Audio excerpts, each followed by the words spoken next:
Hey guys, welcome to Loreweek.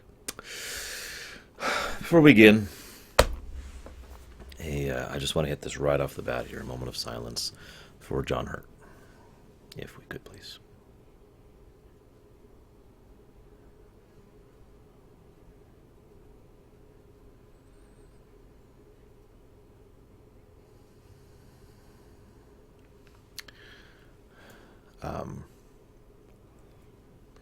John Hurt was awesome.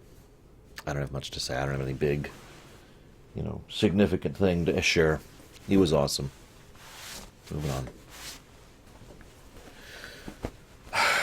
So, as an aside, by the way, I know this sounds kind of silly, but I bet some people understand what I mean when I say that John Hurt was actually among my favorite doctors. Seriously. He added the exact right amount of gravity to the role. He's done a lot of stuff over the years, actually. No, Andre, the Imperial symbol is a symbol I designed. It has nothing to do with FF or anything else. Original content, do not copy. Or OC, do not copy, or however you're supposed to say that.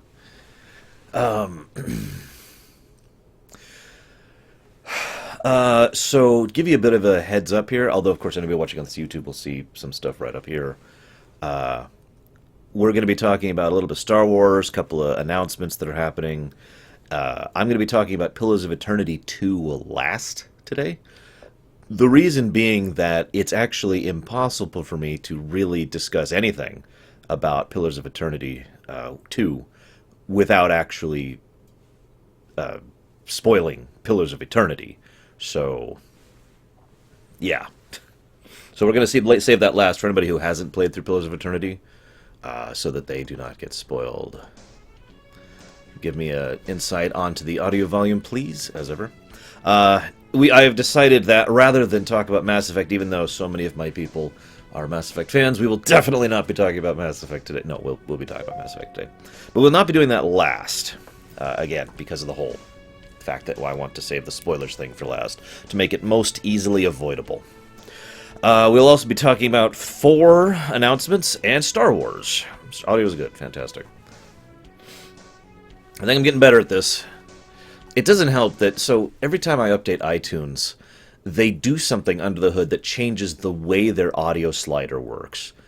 What I mean by that is if you were to go back 2 iterations of iTunes, if I had the audio slider on iTunes set to max, that doesn't mean 100% volume. That means basically, I forget the actual technical term for that, but 100% of the audio is being pushed out into the system, regardless of what I'm hearing on my headphones. So when I'm doing something like streaming, which is pulling directly from my system, it was insanely loud because it was as loud as it was possible for it to be, basically. That's why I had to turn it down so much in order to deal with that. Why am I using iTunes? Here is your answer. That and the fact that I've used iTunes for years to organize my music. I actually like the way they do playlists. That is actually the only thing I like about iTunes, is the way they do playlists. But I do have a couple hundred, that's not an exaggeration, playlists to organize my music, so it's useful for me to keep all that. And I don't really feel like rebuilding all these playlists at some point in the future. So, I thought I had one other quick thing. Where's my notes? I have other notes here. Yes, I have multiple layers of notes. Oh, by the way, we have a Voot. I'm going to put this up here kind of a little more onto the side, just to remind people that there is a Voot right now. There you go. Make sure you're Vooting. Because Voot... I know, apparently I have 6 Voots. Oh, there we go. It hadn't updated. Apparently 4 people have an idea that they haven't mentioned in chat. Shame on you. Okay, I've got all this stuff up. Do I have a note about that? Yes, I do. Do I have a note about that? Yes, I do. Just making sure I have all my notes on my notepad that I'm going to be talking about, that I have notes up here. Including this one. Okay. Yes. Be crushed, puny Phoenix Wright. Yes, hang on. I've just come up with a new recipe. No. Hey, Keltori. Correct, Brogue. Very apropos, if you think about it. As I've said before, I am a large individual. Hello, Spell Clubbin. I actually don't recognize your name, so as I like to say to everyone who pops in here and talks to me, shoutouts. What's up? Don't be a stranger, unless you want to be. I love chatting with my viewers. It's actually part of the main reason we do this Loreweek thing as a stream rather than a YouTube. And my viewers tend to like chatting with each other. Except for Baronessa. Don't talk to Baronessa. So, I think that's enough time spent yammering. Oh god, I just realized I don't know what our timestamp is. Oh god. I don't know the timestamp. Hang on. Let me see if I can guess the timestamp. Give me a moment. I just realized there's a flaw in my idea here. I can fix this in the future. I've already thought of a way to fix this in the future. But I need to actually do that. So, looks like about 4 minutes? So we'll just subtract 4 minutes from this. So this is about the 6-minute mark. Roughly. Roughly. Let's talk about Star Wars. I'd play some Star Wars music, but Fox is actually the second worst group in the frickin' world with regards to actually telling me, you know, hey, you're using music that's ours. We're taking your video and making sure that nobody can see it ever, ever, ever. I still to this day have videos for the KOTOR lore run and for the Tor lore run that are banned in certain countries because there's Star Wars music playing in the background. So, yes, Fox is without question the second worst about that. The worst, of course, would be Square.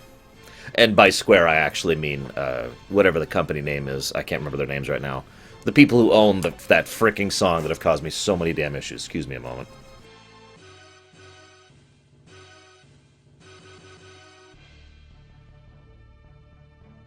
So anyways, if anybody's ever wondering why you can't see certain parts of the KOTOR lore run in other countries, that's why.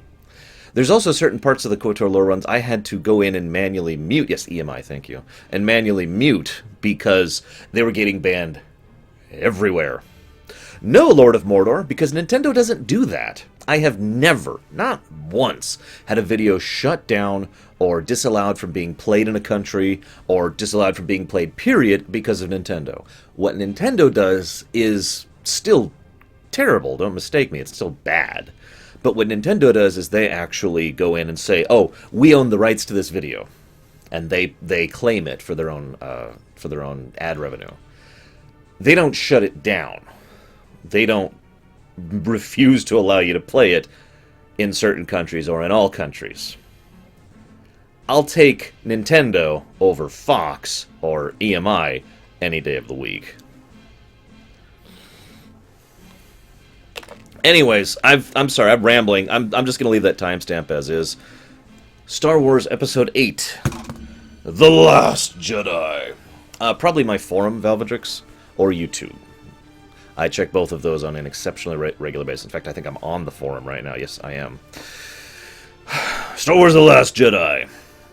So, The Last Jedi... I'm going to give you Pax's reaction to this reveal first. Well, great, now we've got 2 Star Wars games that everyone's going to refer to as Jedi.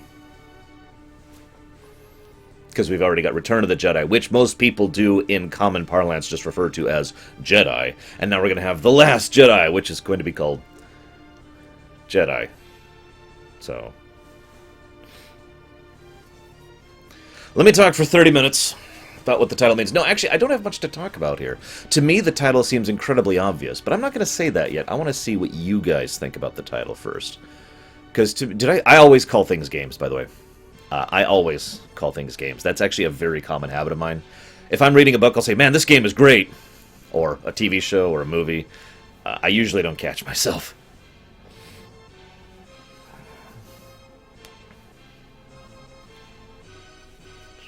I know some people who even out loud call Return of the Jedi Rotch. I'm serious, Rotch. I don't do that. Who ate all the other Jedi? Jedi can be plural. That is absolutely true. The term Jedi is the singular and the plural. What Valvedrick says is what many people are already thinking, that Rey is the one who is the last Jedi, and will be the final Jedi. What Roximus said is something I've heard a few people say too. Again, Jedi can be plural as well as singular.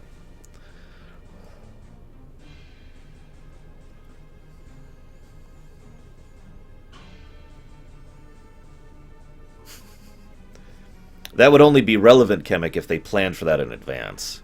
Not that I'm disagreeing with you, but my point is they never had episode 7, 8, or 9 planned when they made episode 4, 5, and 6. So such connections aren't intended. They are just adapted. I will also point out the Return of the Jedi's original term was Revenge of the Jedi. Just want to add that out there. Snoke is Director Krennic. I'm not even gonna comment on that. No. Just no.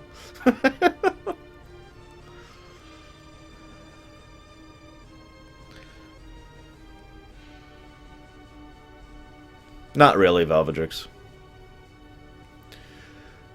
The original intent with regards to hi, Kimmick. The original intent with regards to Lucas, and I know this because I somewhat recently, about a year and a half ago, did my research onto the movies, was that it was going to be, like I said, it was going to be Revenge of the Jedi, but it was going to be Jedi in the plural sense. It was very clear that it was intended to be a plural. So the original intent of Return of the Jedi was, again, clearly plural. Return of the Jedi organization. Return of the Jedi as a people. And the EU, if you'll remember, continued that thought. One of Luke's first things he did after that was run around trying to basically rebuild the Jedi Order. And he made a right mess of it. And I actually liked the fact that he made a right mess of it, because he should have. He had no real training or understanding of what the hell he was doing. He should have made a mess of it. He also kept trying to do what Yoda did and what Obi-Wan did, which was a damn mistake. He just didn't know that at the time. And then the Jedi Order underwent like a couple of transitions after that, and then the Yuzun Vong happened, and then we're not going to talk about it anymore. Then the Jedi were banned from the Galactic Republic. Let's just not get into this. Yeah, so it's obvious, however, based on the AU, and yes, I'm going to keep calling it that, because it's easier. I mean, what do you want from me? You want me to call it canon and legends? That's stupid. EU and AU. I will agree with that, Chemic. And then the Yuzun Vong hit, and then we're never going to talk about that again. But yeah, so Luke tried to make this whole Jedi Order thing, and it failed immediately.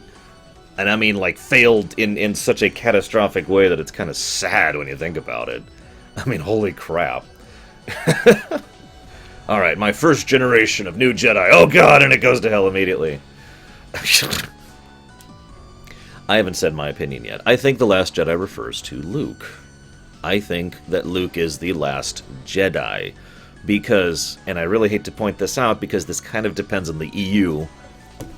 This is just a little too loud.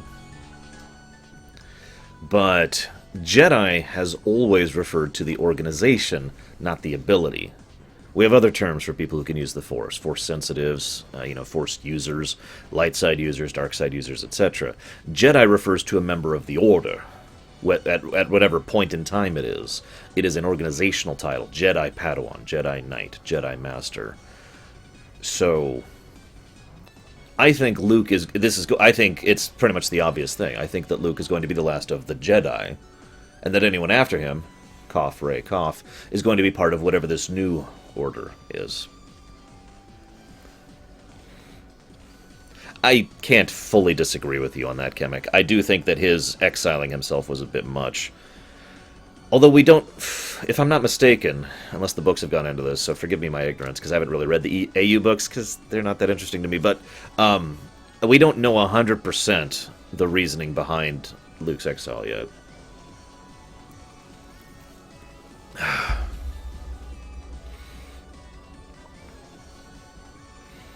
Actually, Finn probably should have some kind of implant or programming or whatever. And that makes me sad because I really like Finn as a character.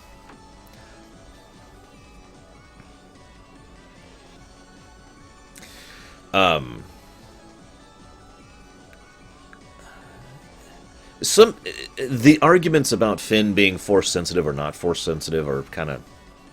It depends on how you define the Force, as weird as that sounds. Finn pulls off a lot of things that either require skill or luck, and that is true. And those things do tend to be indicatives of having the Force, and that is also true. But in my opinion, he has done nothing to indicate any direct, obvious Force usage. And, as Spellclubbin points out very accurately... I'm sorry, I hope I'm saying your name right, by the way. Finn shouldn't be a Jedi, my opinion. Finn should be a human. There should be a human element. There should be an O'Brien character, especially in a movie where the overall power level is actually quite high. As I talked about during my discussion, Kylo Ren is damn strong, and Snoke has extensive political power, and the First Order has extensive military power, and the stakes are pretty high. You need someone down at ground level to help give things perspective. Otherwise, it's just all whoosh, whoosh, and sweeping things, and you lose a sense of scale. Awesome! I am pronouncing it correctly. You can ask my viewers. I am so terrible with pronouncing words.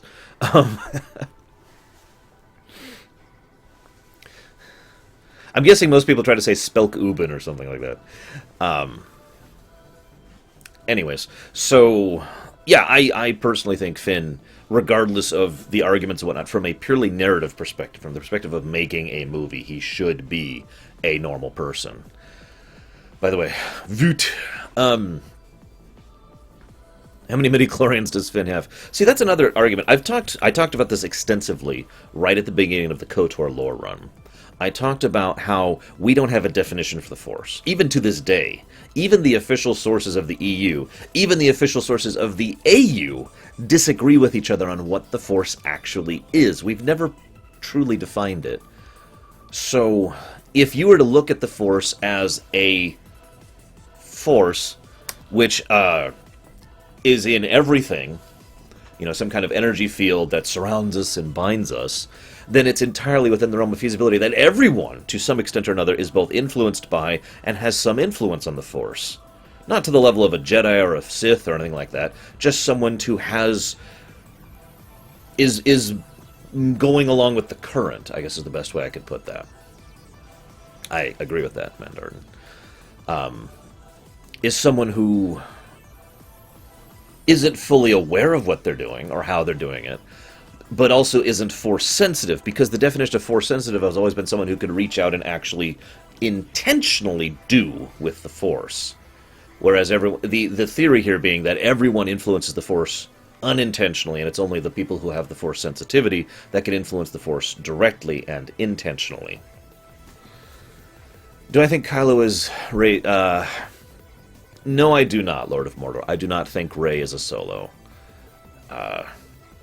I actually have given both of my main theories about Rey in the past. Just to repeat them very quickly. One of them is that I think that Rey is nobody, that her family is of no real significance. She's just someone who happens to be very Force-sensitive, and I like that idea a lot, personally. I also like the idea that she is... This isn't necessarily incongruent with the first idea, that she is someone who is literally a counterbalance to how dark things have become in the galaxy as a whole. The other theory I posited is that she is a Palpatine. But anyways, probably, dudes, probably. I have heard the Rey being a Kenobi, and as much as I don't like the idea, if I'm being 100% honest, there's actually a fairly large amount of possibility in her being a Kenobi. The odds of her being a Skywalker are almost minuscule. That's very, very, very unlikely. The odds of her being a Solo are practically zero. They would have to do some serious ass pulls to make her a Solo. The odds of her being a Kenobi are much higher in comparison. Like I said, I don't know the AU books that well, but I do know enough to know that there's plenty of room there for Kenobi to have had children at about the right time. So,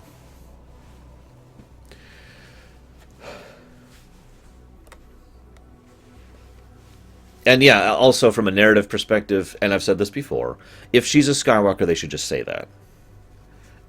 You don't.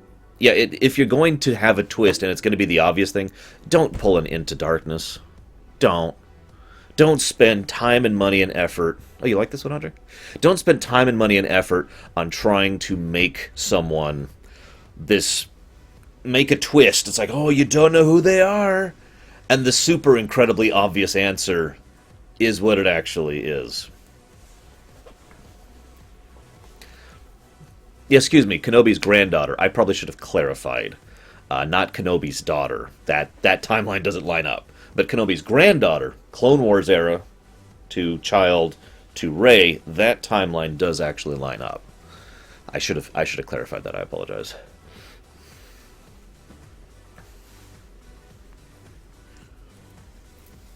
I have heard that theory, Cashel, yes. Realistically speaking, I have no idea. There's so much evidence and counter evidence as to what she is, and most of my theories on the matter happen to do with out of character stuff. Yes, Lurker. The really big twist. The huge, amazing twist. I don't know what you're talking about, Zoan. You mean Voot? The really big twist in Into Darkness was, it was Khan! By the way, spoiler alert for a terrible movie, it was Khan. And there was actually original information that was like, it was Khan, and then there was people who were leaking, it was Khan, and then they were like, no, no, no, it's not Khan, it's not Khan, it's not Khan, it's not Khan, it's not Khan. And then the movie, about halfway through the movie, he's like, my name is Khan. As if that was a big reveal. I'm sorry, but I absolutely goddamn hate it when people do that. Blizzard has done that before, actually. As much as I love you, Blizzard, I really, really love your games, Blizzard. You piss me off sometimes. There was a thing where there was going to be the new... that is the Imperial symbol, Zoan. The first iteration of it. On computer, I've written it out dozens of times. Yeah, it was so obviously Khan from the beginning, that's the point. But Blizzard did that with the new War Chief. So when we knew we were going after Garrosh, there was this big circle. I'm sure Bragwin was part of this too. I don't actually remember if I knew you back then, Bragwin. Forgive me. But there's this big thing about we have to go after. We have to just figure out who the new War Chief is. And there's all this stuff. It's like, oh my God, who's going to be the new War Chief? Who's going to be the new War Chief? And the incredibly blatantly obvious answer was Vol'jin. It was so apparent and so blatant that most people, myself included, automatically dismissed it because it was simply too obvious. And if it's that obvious, why make it a secret? And there's this big secret leading up to the War Chief reveal, and it's like, oh my God, is it going to be Lorthamar, which is my personal pick, by the way? Is it going to be Cairn, which is my personal crazy theory? Is it? Who's it going to be? Who's it going to be? Nope, it was Vol'jin. Whoop! It was the obvious thing. There was never any point in the twist to begin with. I hate that crap because it's narratively cheap. It builds you, the viewer, up, thinking there's going to be some big twist, and then it literally just pulls the rug out from under you and says, nope, it was the obvious thing. It's not clever. It's not engaging. It doesn't reward you for thinking. It actually punishes you for thinking. It's the kind of thing that is just a narrative cheat, and I don't like that at all. And so, that's why I hope it's not Skywalker. Because Skywalker is the incredibly obvious answer. Rey Skywalker. Boom. Super obviousness. Yeah, exactly, Mandartin. It is a form of artificial hype, which I am never a fan of.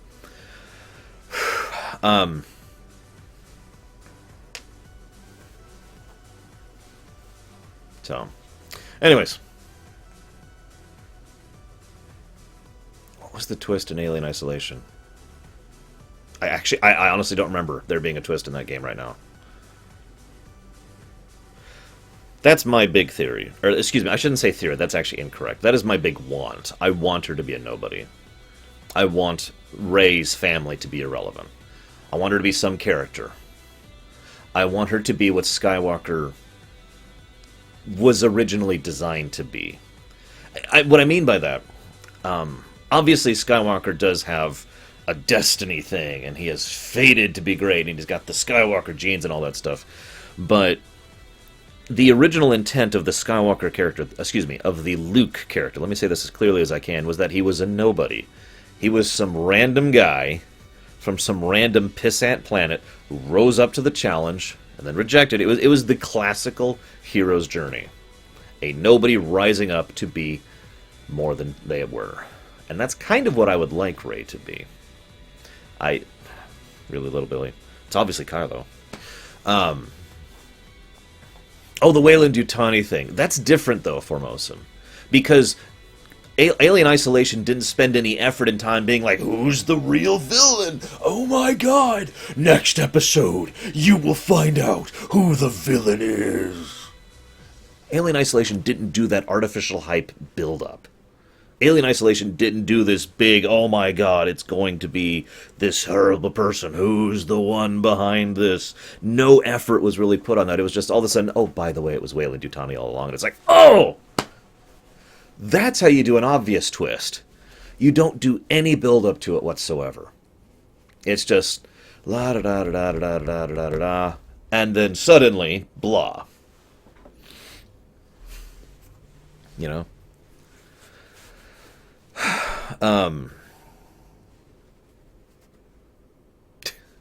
I wish I should have written down the quote. There was a quote by the makers of Episode 7 that basically said, the significance of Rey's parents is less than everyone is putting into it. I forget the exact phrasing of it, but that's basically what the sentence was saying. More than anything else, that makes me think that it's either the really obvious thing, she's a Skywalker, or my theory that she's nobody, that her parents are actually not relevant. And it wouldn't surprise me if J.J. Abrams, who is a really big proponent of the mystery box style of directing, basically put stuff in there about her family and directed things in a certain way and made sure things were shot in a certain way so that people are like, oh my god, there's some big mystery there, when there was never intended in the script to be mystery about her parents. So, that wouldn't surprise me. Regardless, let's go ahead and move on to my next topic. So what are we at? God, how long have I been talking?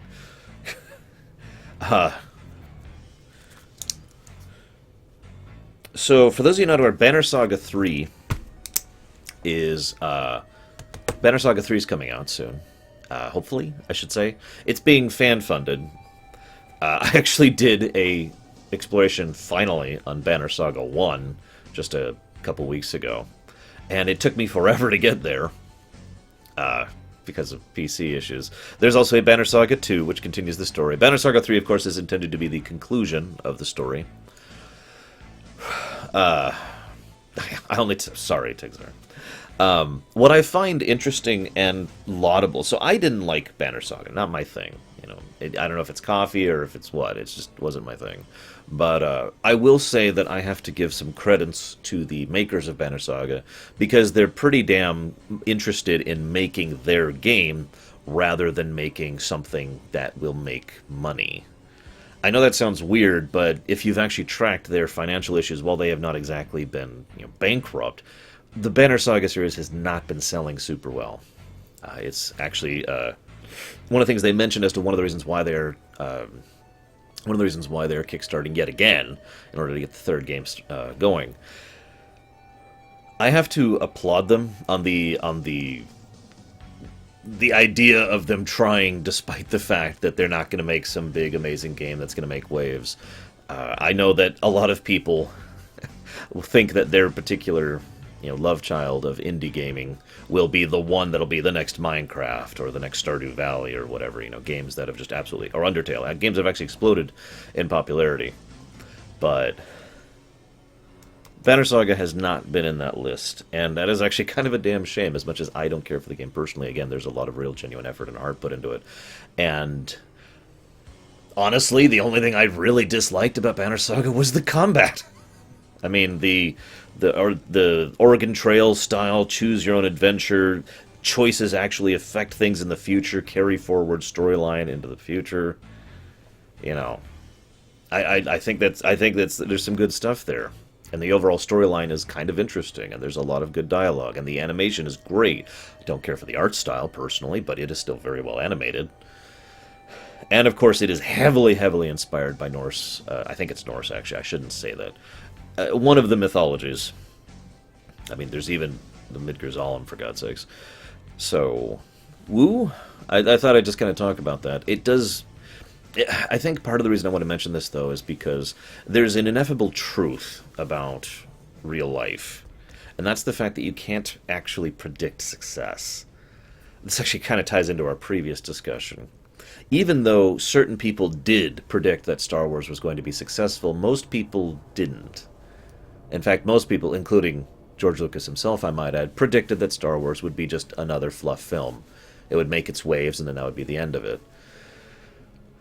But, as we all know, as you know, Star Wars frickin' exploded, right? And if you look back historically at fiction and the works of fiction and the way things have been produced, there really is no real way to predict what will be successful. There isn't.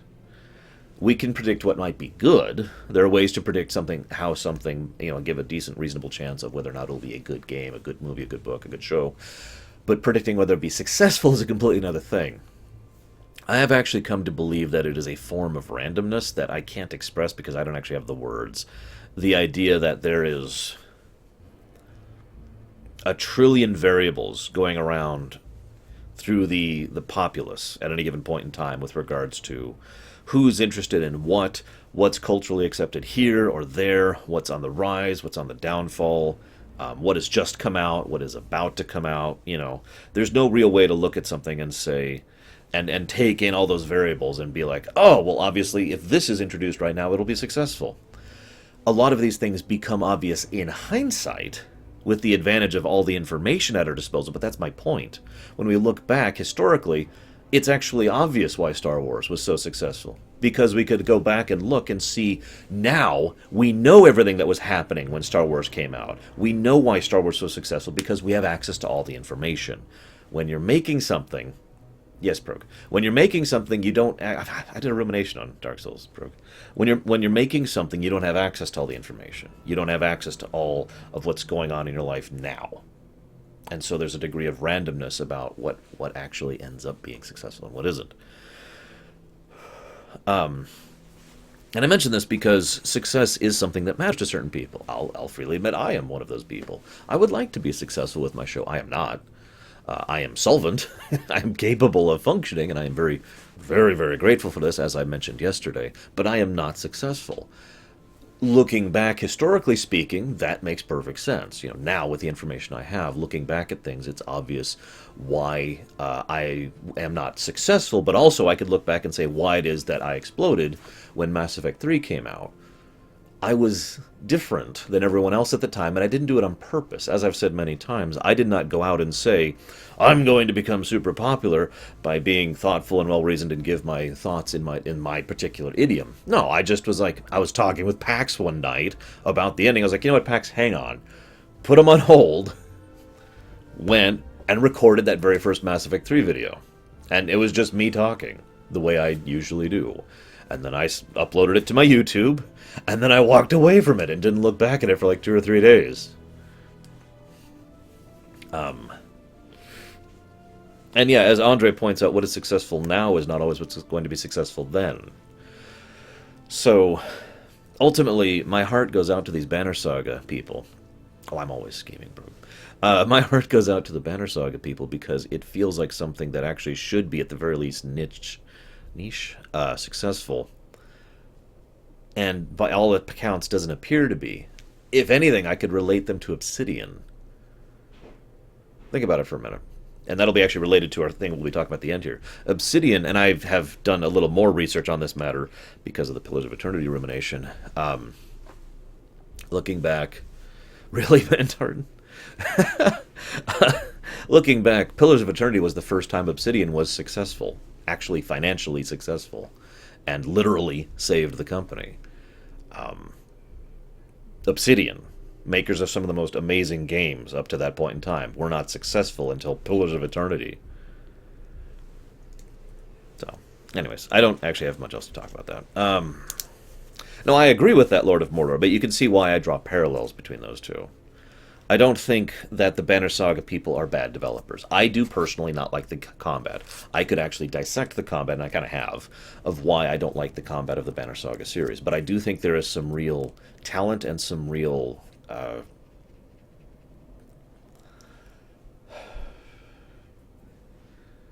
potential on display for the developers of that game. And I hope they do some good stuff in the future. I hope they find whatever it is they're looking for. It is entirely possible that maybe they're the kind of people who don't actually care if they're successful. That they just care about putting out a good game. I'm cool with that too. Yes, yeah, I actually have started calling that the Earthbound effect, although I really should call that the Princess Bride effect. But I do think of that as kind of the Earthbound effect, Star Wars. And I remember, kind of a little bit. And I remember how incredibly badly Earthbound sold in the States when it came out. I got to add that point because it actually sold like gangbusters in Japan. I agree, Tigzar. Really is the one? Interesting. Yeah, I'm in the same boat with you, actually, Lord of Mordor. I actually can't stand Tyranny's combat. I tried playing it a little bit more after I finished the premiere run, and I found myself just wishing for cheats. Just console commands so I could just deal with that. But I did love the gameplay of Tyranny, the choices, and the branching storyline, and the dialogue. It was good stuff. Anyways. I just have a really brief note here. I probably shouldn't even... I'm just going to mention this. I'm not even going to make a timestamp for this. There was a leak that happened last week about the Mega Man TV show. No, I am going to talk about this. Hang on. This is going to be about 37 minutes, give or take. I hope these timestamps are accurate. They're making a Mega Man TV show. Now, this is not actually new, because we've known they're making a Mega Man TV show for a while, but there was a leak showing some of the show. In the interest of legality, I'm not going to show you the leak. I'm sure you can find it. It's not that hard. But... So for those of you who don't know, I am actually a really huge Mega Man fan. I am a really, really big Mega Man fan. The Mega Man music is playing in the background right now. It's not a joke. Mega Man X4. Final Weapon. I'm leaving this up until everyone's voted in. I'm going to leave it up the whole time just to make sure everyone knows Lord of Mordor. Because some people slide in. So I'm a really, really big fan of...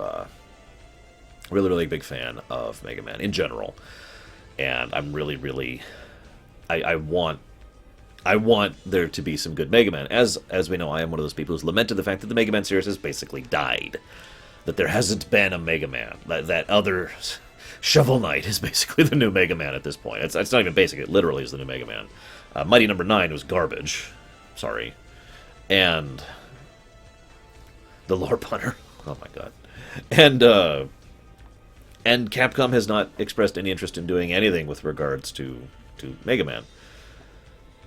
But they're making a friggin' TV show. Now, for those of you not aware, there's actually been 2 Mega Man shows already that I know about. Both of which were... bad. As ever, what I say is my opinion. But just to make sure 100%, in my opinion, they were bad. And, now I've got your power! I'm sure most of you have actually seen at least a few clips of that show, because you've probably seen the gif of Pharaoh Man just slugging Mega Man in the face. Hi, Selder. But I did not care for that show. I found it to be rather... it was not particularly good. So now they're making another one. And that made me think, because I do have a little bit of a topic, or just a little bit of one. Has there ever been a truly good... like a really good, or a great, I should say, video game show? Now, obviously, this is going to come down to opinion and preference. Duh. I was one of those people, for reference, who religiously watched the Mario shows, including the original one. Swing your arms from side to side. Come on and go. Let's go. Do the Mario. Yeah, I watched that. And I watched the Mario World cartoon when that came out. You remember that one? I watched the Sonic cartoon when that one came out. The original Sonic one. Oh, God. Yes, Cashel, that's the one. The Pokemon cartoons, I'll let that be a matter of preference. I never cared for those. I could never get into those. I tried too. I'm trying to think of what else. What am I hearing? It's a dog or something. Oh yes, the Legend of Zelda cartoon. Captain N. I watched Captain N. If you don't remember Captain N, trust me when I say that Captain N was bad. Oh god, it was so bad. Mega Man was in Captain N. Mega Captain N. He mega couldn't talk mega without 3 mega sentences without mega saying the word mega. Mega.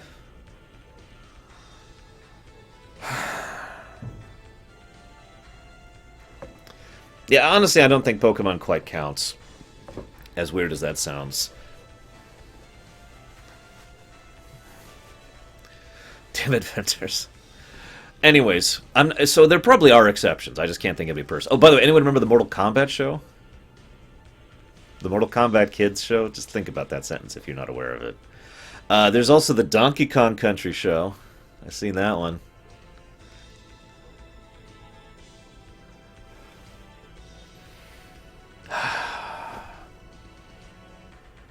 Now, I think a lot of you probably have seen a lot of these shows I just referenced for the same reason that I did when I was a kid. I actually distinctly remember. Yes, dudes, look it up if you don't believe me. I remember how I felt when I first discovered the Super Mario World show.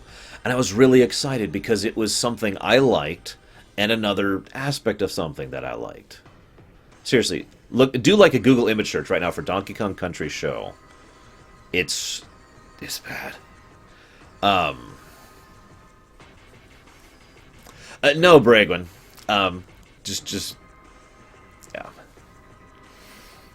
yeah. Anyways, I remember looking at it, I was excited. Granted, I was kind of young. But my actual mindset at the time was, I love Super Mario World, and now there's a show about something I love, and I was really excited about it as a result of that. It was probably the first time I really came up with the term familiarity effect. I was a weird kid. And because it didn't take me that many episodes to get to the point where I was like, wow, this is bad. Even as a kid, I didn't like the Super Mario World cartoon. I watched it because it was something I knew and liked, but it was just... Oh, there was also the Mario Brothers 3 cartoon. I remember that one. Welcome to my nightmare, Leander. So, familiarity effect is a thing. It is a real thing that we should acknowledge and discuss, but a lot of those cases were basically the television equivalent of shovelware, aka let's take this franchise that's popular and produce some crap on the hopes that it will sell. And a lot of those are like that. So now we're having another Mega Man show, which full circle here. So just from a purely historical purposes, the odds of this being good are pretty low.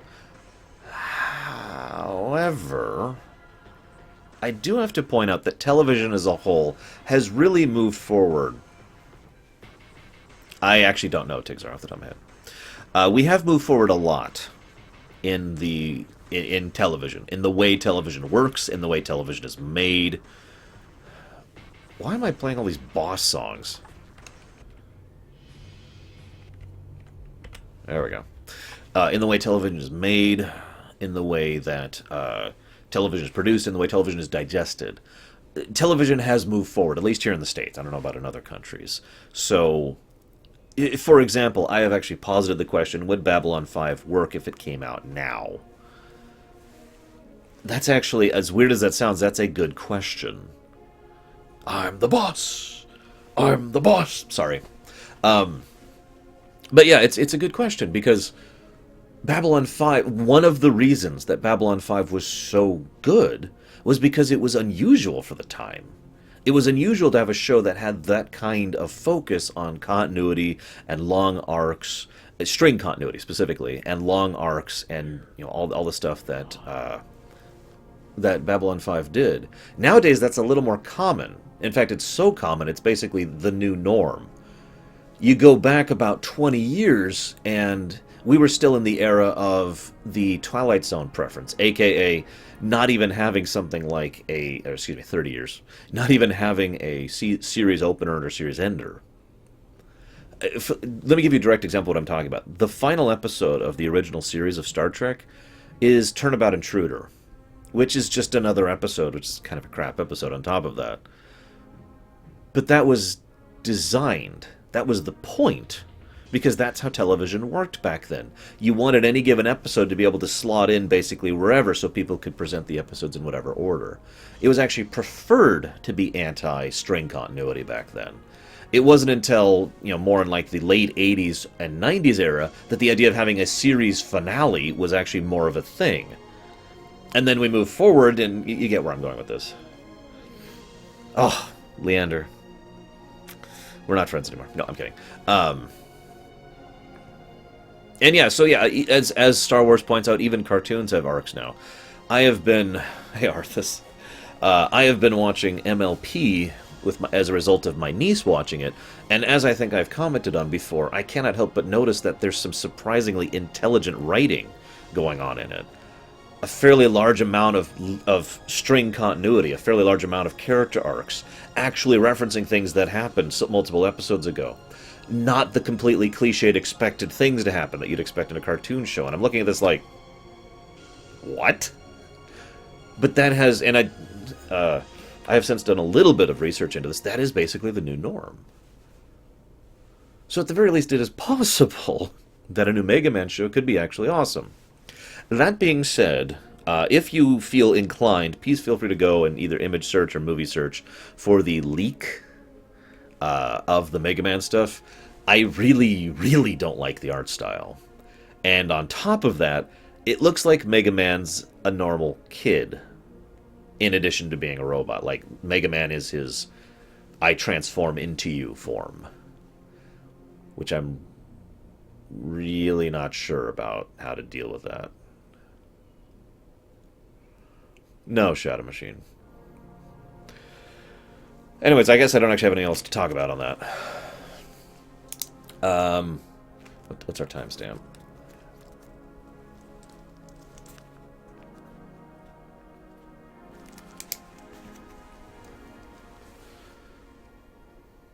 What's Small Wonder? Oh, never mind. No, I know what you're talking about. They're making a Necrodancer prequel. I actually did an exploration on Crypt of the Necrodancer. It is a game... Yes, Tom Arpit, you didn't believe me, did you? you really didn't believe me. Yeah, there was a Mortal Kombat cartoon show, and it was bad. Anybody who's seen the Mortal Kombat cartoon show, I'm just going to say, combat time! So yeah, they're making a Crypt of the Necrodancer prequel. And I stress that because there is actually, as weird as this may sound, a story to Crypt of the Necrodancer. There's actually, it's not particularly in-depth or extensive, but there is a series of story there that leads to why the loot and the curse and how it affected her family and all that. And we're apparently playing someone who is already dead in the previous to that. I actually have a feeling this will play the lead-up into the initial usages of the loot and possibly the creation of the loot. But regardless of the story side of things, it looks awesome. They're adding new weapons, new gameplay modes, new types of combat, they're adding to it. It looks like a full-on expansion, which is awesome. And, yeah, I know, Nicholas. And, if you haven't played Crypt of the Necrodancer, I can't necessarily blanket recommend it, because it's not for everyone, but it is quite a good game. The way it works is you kind of have to move in time to the beat, and that takes a certain mentality. And if you're not moving to the beat, then you will actually not only take damage or lose or be stunned or whatever. In certain modes, you actually die if you don't move to the beat. And that is a gameplay and story integration, as weird as that sounds, because what's actually happening is that your heart is being controlled in such a way that it has to constantly pump in time to the music that's being controlled by the Necrodancer. That's the name of the guy who himself is being controlled by the lute. So she, in lore, is moving in time to the beat, just as you, the character, are moving in time to the beat. It's actually a surprisingly good game, though. It is also a roguelike. In fact, it is probably one of my favorite roguelikes personally, right up there with Rogue Legacy. Because it's not just a regular roguelike, and it's not just a roguelike that allows progression, both of which are things that I like in roguelikes, but it has some, I don't know, just lots of little details that were added to that were pretty good. Let's dang it, run, bud. Depends on the game style, dear. Although for Overwatch, no. For Heroes of the Storm, kind of, but mostly no. And for StarCraft, no. And Stellaris doesn't at all. I know for a fact I've played with European players on Stellaris before. Yeah, there will be some ping issues. We've already had that problem.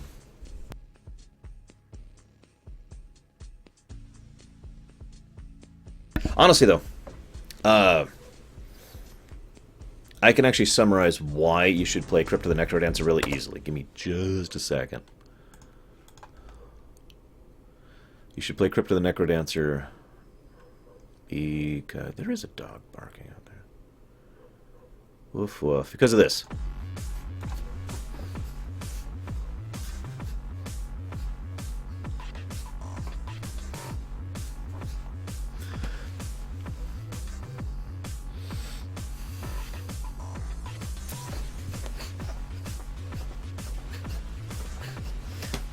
Sorry.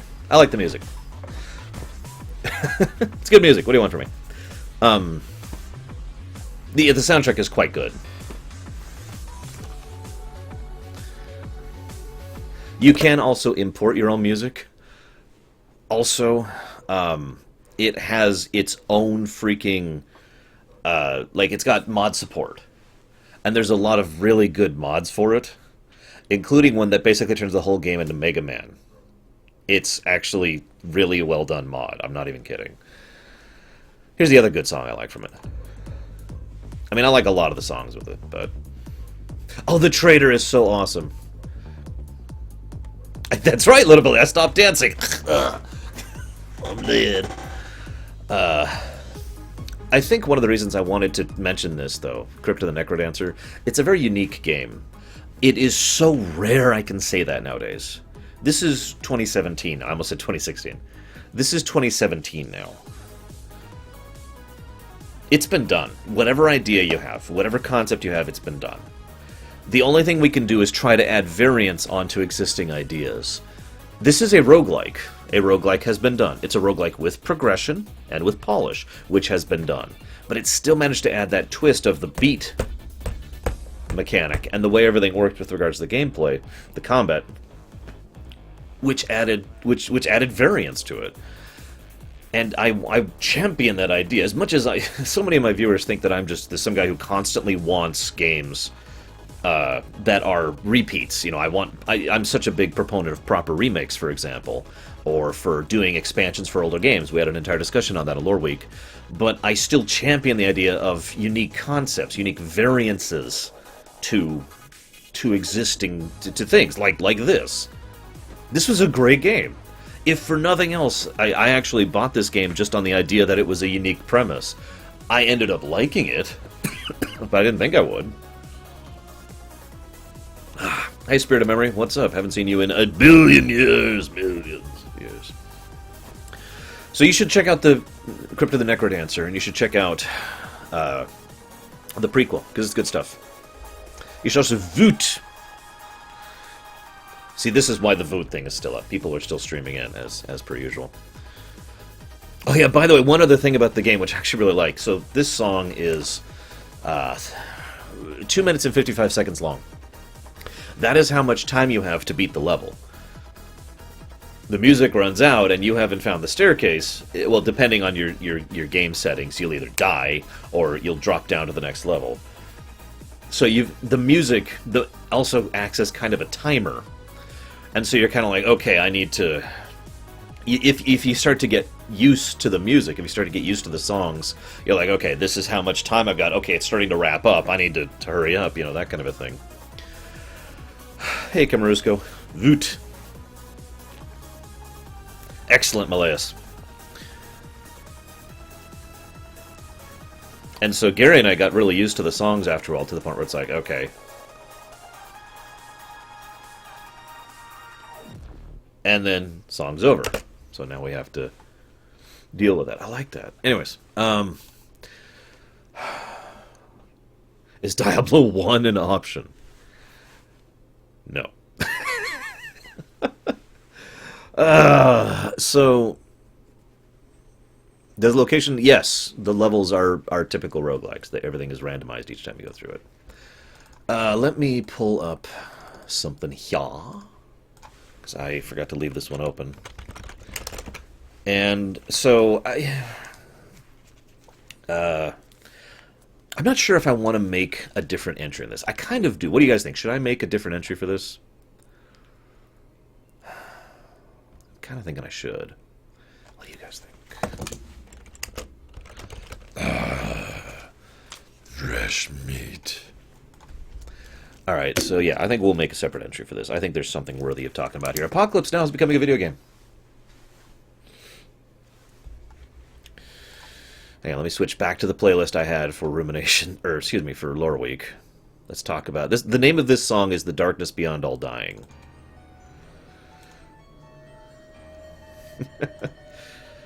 I know, how dare I actually get something competent, Spirit of Memory. So yeah, Apocalypse Now is becoming a video game. Francis Ford Coppola, I've heard it pronounced several different ways, I don't know how to pronounce his name, is becoming a video game. And Coppola is actually pushing it. Coppola is the guy who's actually going to be working on it. He's working, hang on, I got some of the names here. Where's the names? Come on, I don't care about Coppola, I care about the developers. Rob Outten and Lawrence Liberty are two of the names that are right here about people who are going to be working on Apocalypse Now, excuse me. I saw a lot of people in chat saying no. So, this is kind of a complicated topic. They're kickstartering it, first of all. Coppola himself, like I said, is working on it. He is actually going to be putting in creative input. That could be good or bad, as weird as that sounds. I am willing to give it at least a little bit of faith. Actually, it's funny you bring that up. Let me find it here. Where is it? Coppola is no stranger to having his movies made into video games, most notably the Godfather games, which the filmmaker, Coppola, called a misuse of film. He has also the reason he is kickstartering this one is because he does not want publishers interfering with his game. Immediately, first thought is, that's kind of positive. That's actually a good thing. Because Coppola is aware of the issues that go with that. If you really want me to, Malaeus, I wouldn't mind playing it again, although I am terrible at it. It will be a role-playing game. You will be playing Captain Willard. Excuse me. Now, morning, Golvag. Voot. So, what's funny about this? There's actually several things. There's actually several things that are interesting to talk about here. Let's talk about the first thing. They've already made an Apocalypse Now video game. It's called Spec Ops: The Line. That's not a spoiler. Spec Ops: The Line itself flat out says inspired by Apocalypse Now, or Into Heart of Darkness. I forget which it says, but it pretty much says that. Hearts of Darkness, excuse me. Right out. So I'm not spoiling anything about Spec Ops: The Line in saying that. It's part of their tagline. And Spec Ops: The Line, while not really my thing, was pretty damn good. And pretty much did the Apocalypse Now thing.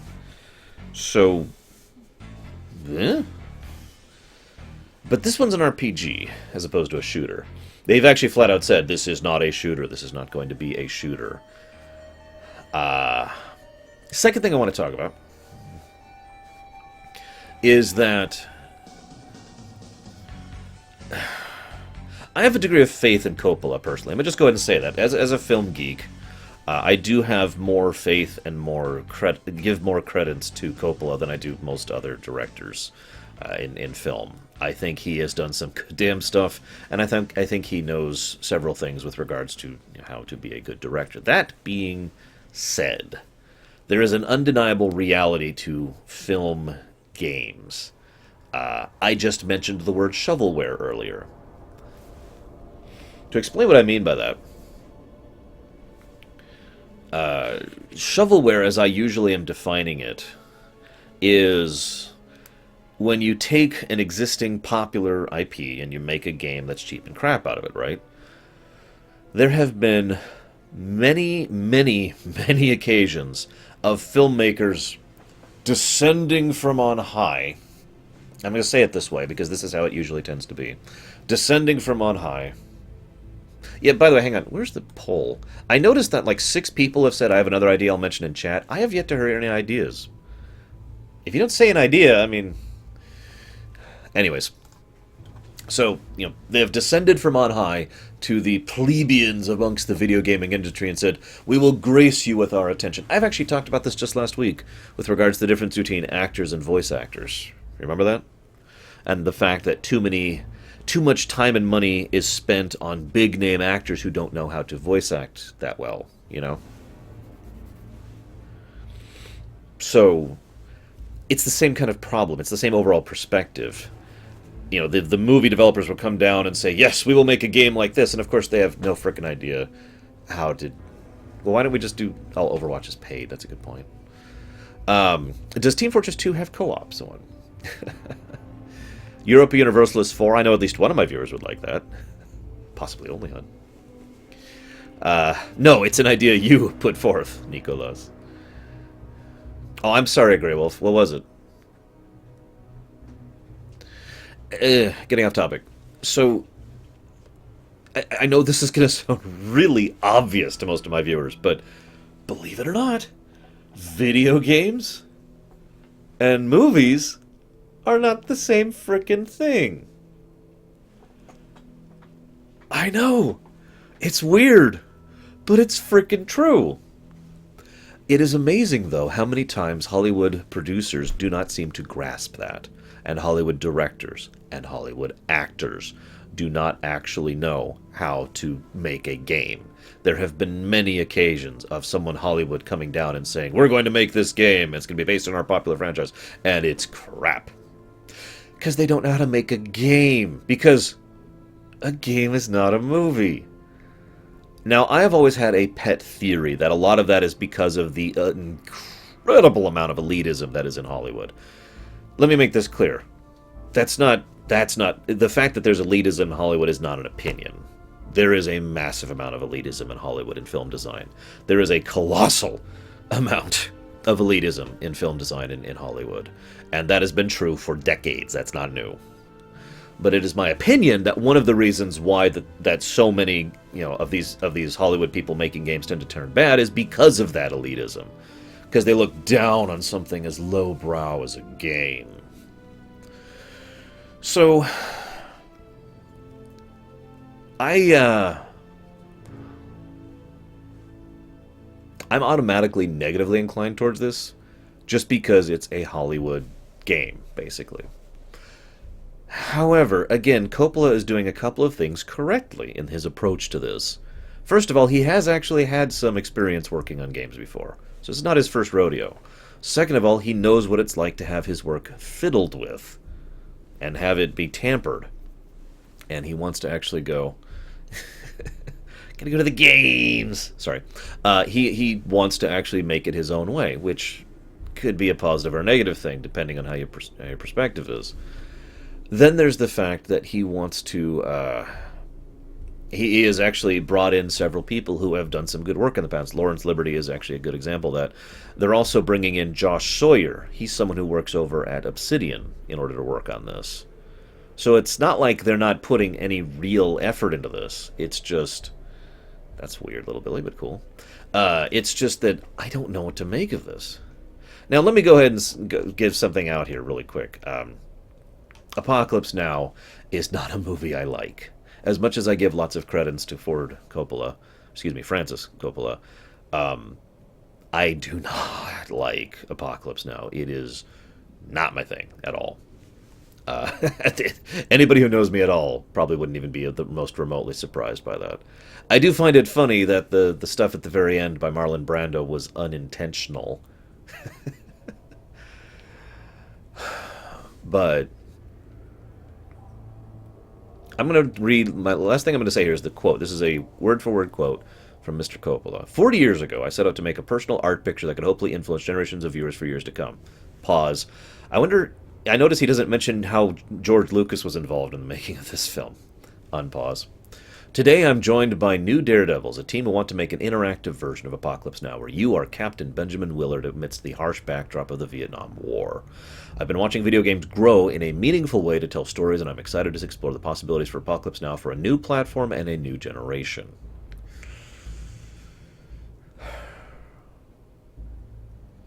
Well, there are exceptions for most, and in fact, someone earlier mentioned Mark Hamill. Although, let's be honest, Mark Hamill is more a voice actor than he's an actor. Let's just be blunt about that. So yeah, not sure what else to say about that. I will say this. His final line there, I'm excited to explore the possibilities for Apocalypse Now, for a new platform and a new generation, kind of misses one of the points of Apocalypse Now. For those of you not aware, one of the biggest reasons Apocalypse Now succeeded the way it does was because of when it came out. Think about, historically here in the States, what life was like at the point in time in which Apocalypse Now came out, and the issues that were still being dealt with regards to the Vietnam War. I'm not sure that now it'll in fact, I know for an absolute fact it will not have the same impact now. And that causes me a little bit of worry that I'm hoping he doesn't think it will have the same impact just because it had an impact then, misunderstanding the causation there. We'll see. I will say this would be an automatic negative for me, if not for the fact that he's going to Kickstarter. I do think that is a correct thing. Let's actually check the Kickstarter really quick. Let's see where it's at. I agree, foremost, and I would prefer that as well. Wow! So this has been up for 4 days? 5 days? Something like that? It is not particularly well funded. It is at, as of this exact second I'm looking at it, $133,394 of the $900,000 goal. It has 25 days to go to make that. It is a little under an eighth of the way there.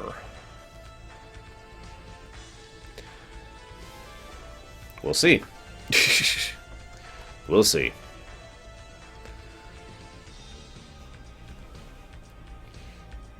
I suppose I could share some other things here on the Kickstarter page. Stealth gameplay! Your sneaking will be based on your personal skill and your character skill, which will be built as you gain experience during your journey up the river. This is an RPG. You are building your version of Captain Willard, not ours and not necessarily the movies. Your skills will affect your dialogues, what dialogue choices you have, and will open up different avenues of approach to the characters in the world. Character skills for you personally will have the greatest impact on two things: how you interact with characters you meet and how you navigate the jungle. How stealthy or combat intensive is your approach? This game is about survival, horror, and stealth. You are a member of the Special Forces. You are to tactically and strategically approach the game as a player, paying attention to details in the environment, including lighting, like as in the Thief series. Blah, blah, blah. Psychological horror, blah, blah, blah, blah. And then there's actually a message from Coppola, which I'm not going to play. Blah, blah, blah, blah. So, we'll see. Just thought I'd kind of PSA that one. Related to that, speaking of Hollywood movies,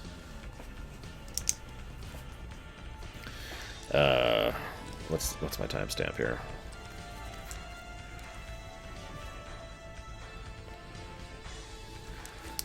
So there's a company called Cryptic Dreams?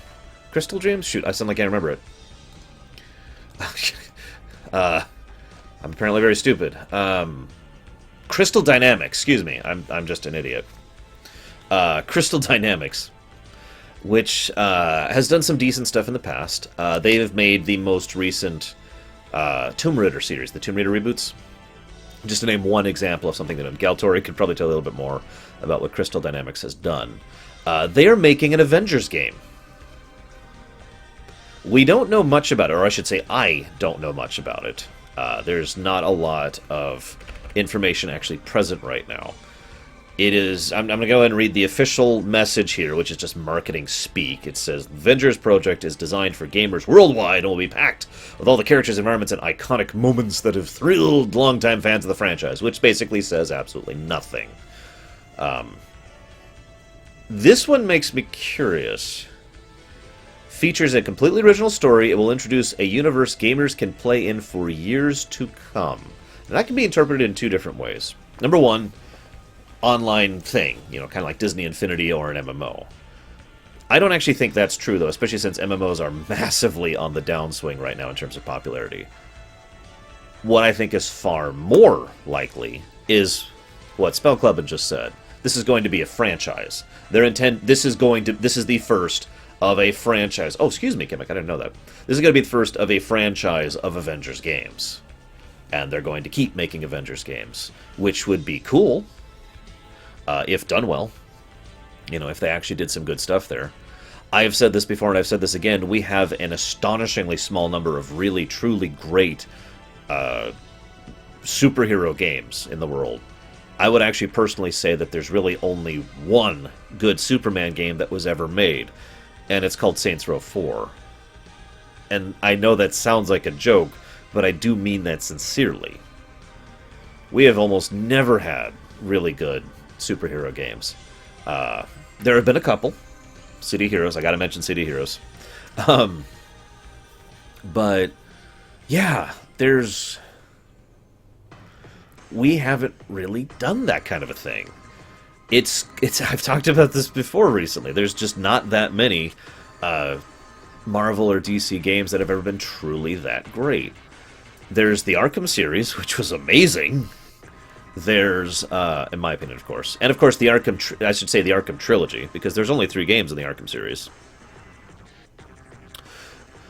There was the Spider-Man 2 movie game. I forget what it's actually called, but that one was good. Yeah, there have been a few cool games that were not intended to be superhero games that were really good ones, like Prototype and Infamous. There have, of course, been some very good arcade fighting games based on Marvel properties. Or I shouldn't say Marvel, excuse me, comic properties. I'm trying to think of anything else. Help me out, guys. I'm sorry, what was that, Lord of Mordor? I've never heard of that. Wait. No, I like Arkham Knight a lot, actually. I am referring to Arkham Origins, which doesn't exist. I think you're right, Lurker. Because I personally played the Spider-Man 2 movie game on the PS2. I don't know if it was on anything else.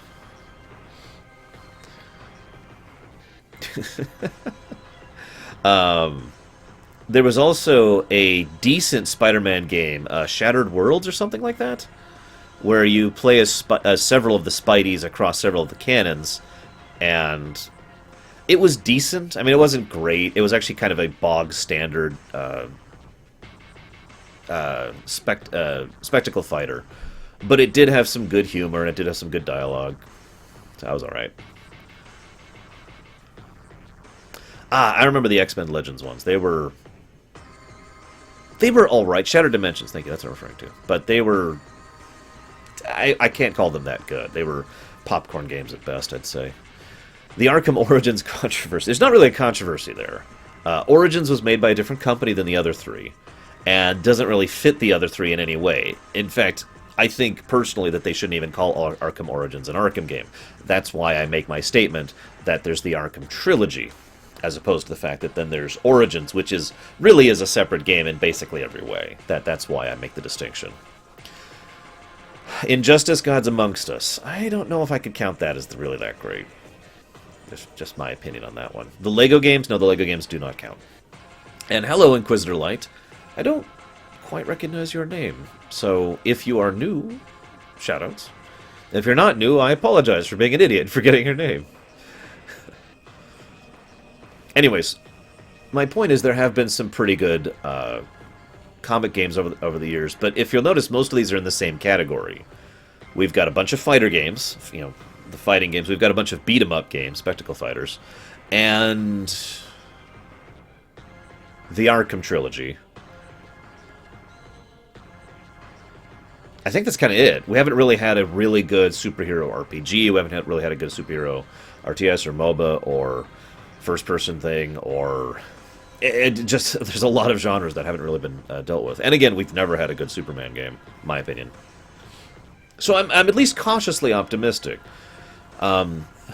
Crystal Dynamics is not the best developer in the known universe, but they've done some decent stuff, and they certainly do better work than a lot of other developers I can mention, so I'm at the very least cautiously optimistic here. I find it very interesting. Does Telltale count? Actually, I think Telltale Batman does count.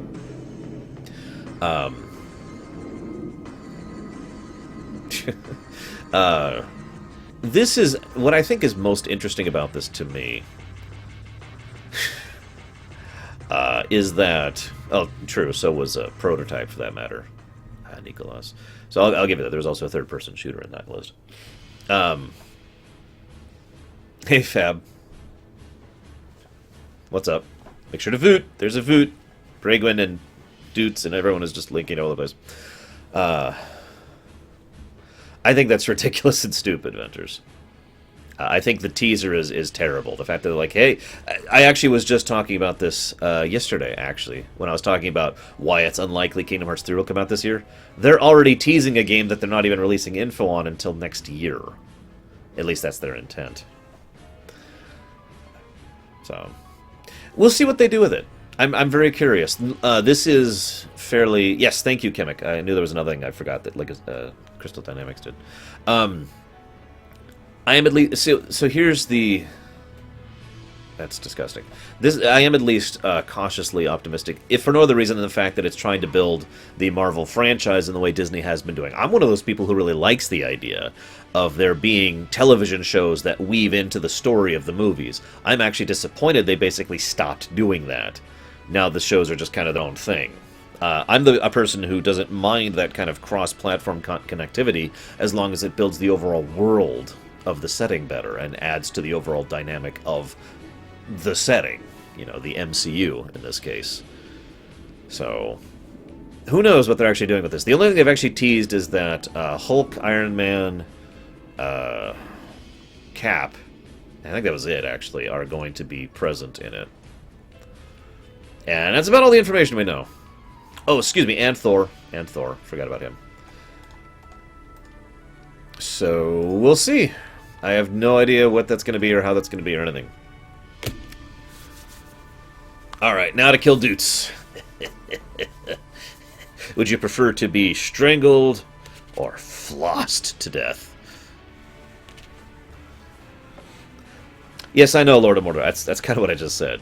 Agents of S.H.I.E.L.D. used to be directly connected to the MCU, and then they changed their mind, and now it isn't. In fact, certain individuals working on the MCU have expressed their disdain for the fact that has been tossed out. Yes, Andre, this is one of mine. Everything we've been listening to is actually one of mine. Consequently, either a variance or an actual remix. Where do I think they're going to go after the Infinity War? I have no idea. Where do you go after Infinity War in Marvel without the X-Men? Oh, I'll tell you the answer. You make new ideas, but yeah. So, I hate to pause the music, but you know what time it is. Yeah, exactly, Lurker. That is an exact parallel of what I'm talking about. Where's me? Where's the webcam?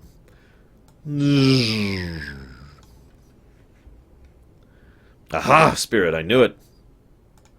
Galactus. No. Just no. Yeah, it's time to talk about Mass Effect. Let's talk about some Mass Effect, guys. For those of you not aware, I have officially gotten time off in order to be able to do the premiere run of Mass Effect Andromeda. I will be playing it the day it comes out. That is the 21st of March. It's already on the website. I'll be doing an announcement video leading up to it, and probably another announcement video when we get closer to it. We'll see how it works out. I have no idea if it's going to be any good or not. That is still my opinion. But yeah, let me go ahead and get rid of that. And let me go ahead and get rid of this. You should still voot if you haven't. And let me go ahead and get rid of this. Because I'm going to show you some stuff, guys.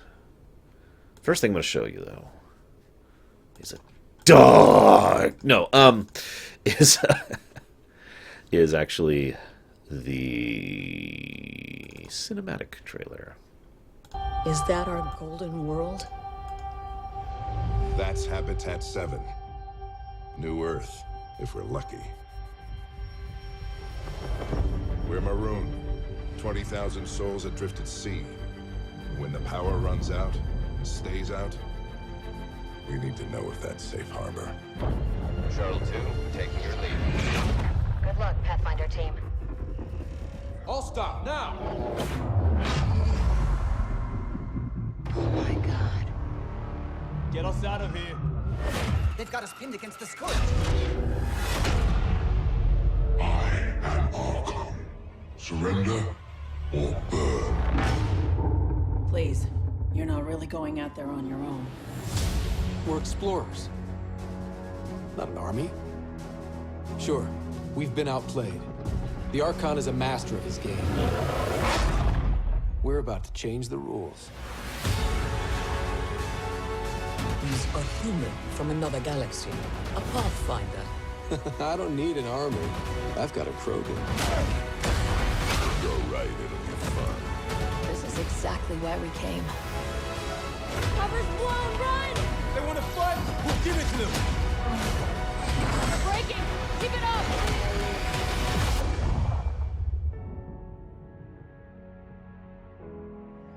Been waiting 600 years for this.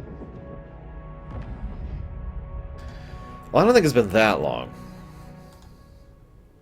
So, I want to talk about a couple things. Let me go and just give you my gut reaction.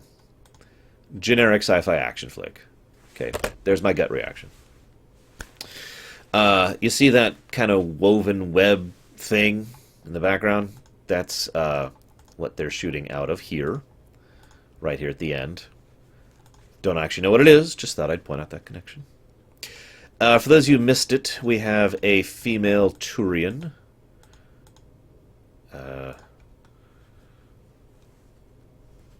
Finally, I think this is our first female Turian in the series. That one right there in the background. So, woo, female Turian. Kind of cute, interested in that. Yeah, and as Dudes pointed out, and I have pointed this out myself too, the Mass Effect trailers have always been very generic. Really, really generic. So that's not something I'm necessarily holding against it. I'm just pointing it out. Apparently Mass Effect 3 had one. I'll take your word on it. Oh, the DLC had one. That's why. Okay. So we've got these new alien dudes. Hi, alien dudes. They all speak English for some reason. Krogan are still awesome and still can't breed. Here's romance with someone. That's great. I just want to point out one thing, actually, really quick. There's this line here that makes me laugh. I've got a Krogan. Not that. Go right, it'll be fun. This is exactly why we came. This is exactly why we came. I'm not talking about the juvenile joke. I mean, I love the idea that the whole reason we went to a new galaxy is to have romance. I mean, really?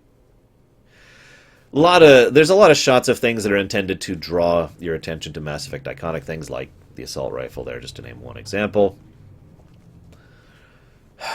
No, I have not Formosan. Not another one, unless there's been another one. And of course, they can't help but be like... Not this. Hang on. Get the free exclusive Nomad skin at MassEffect.com. Available March 21st.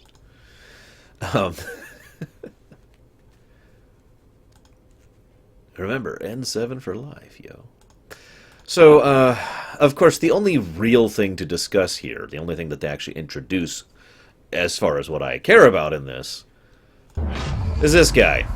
Which I'll let play again one more time really quick. Get us out of here. They've got us pinned against the scourge.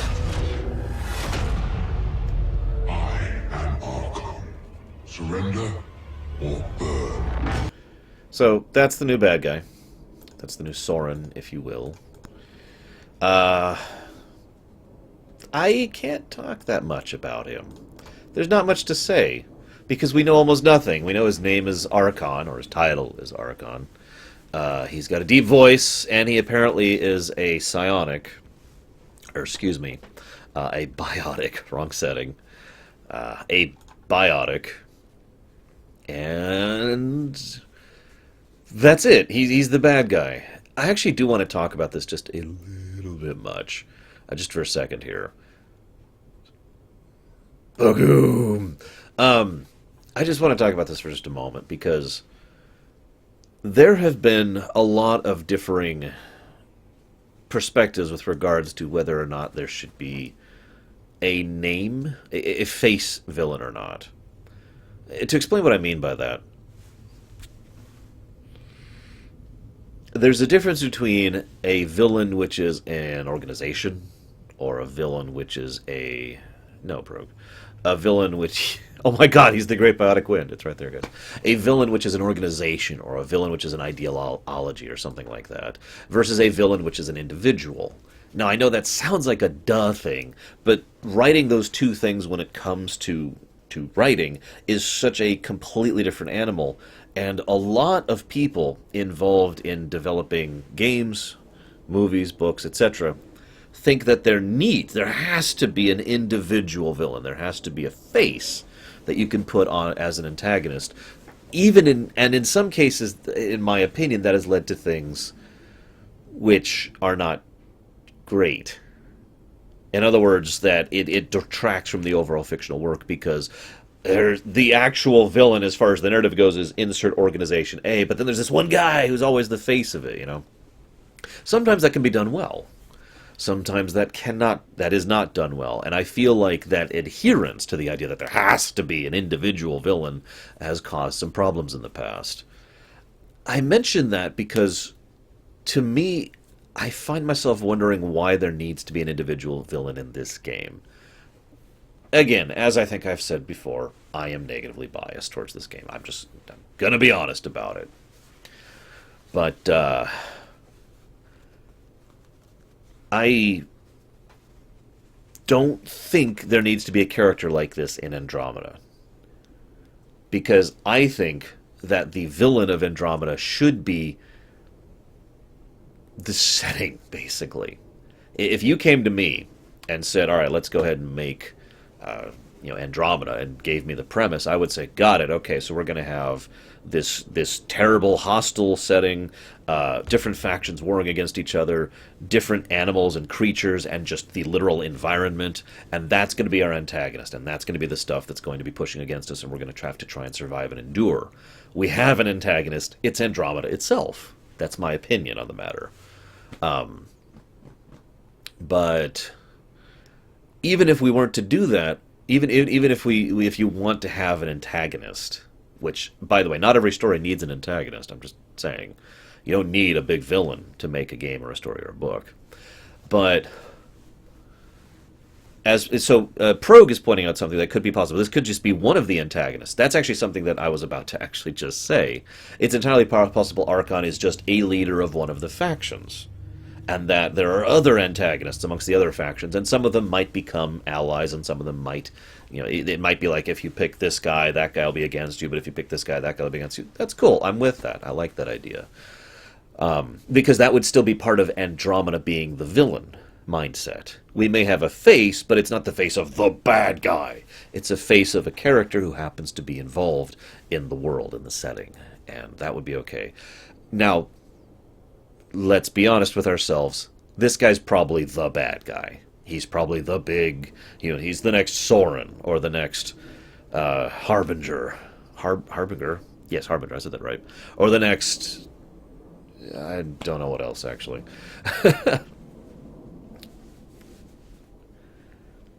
By the way, just to make my point, a really, truly well-done story. Corypheus. That's the guy. I couldn't think of his freaking name.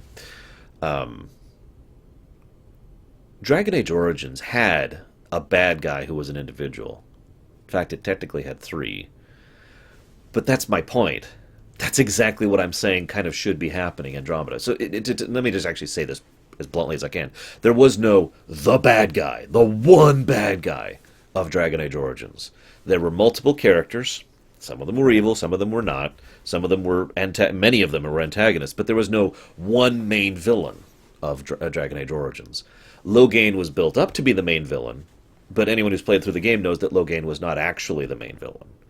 Arl Howe is certainly the most evil bastard of the thing, but he's not the bad guy. The Archdemon doesn't even qualify. That's just basically an aspect of the Darkspawn Horde. So the way I am presenting it, there is no actual the bad guy in Dragon Age Origins. And if they did something like that, multiple characters, some antagonistic, some villains, that I think would work, as I just mentioned. But I don't think that's what they're doing. I don't have anything else to say about that. But there is, of course, another video.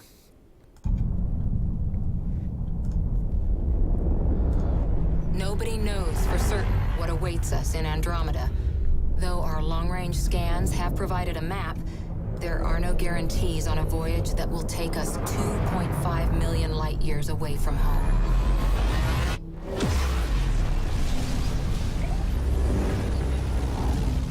That's where the Pathfinder team comes in. My name is Cora Harper, second in command on the human Pathfinder team. It's our job to find and secure potential golden worlds, identify settlement sites, and start the process of building our new home. We act under our own authority and represent the tip of the spear in Andromeda.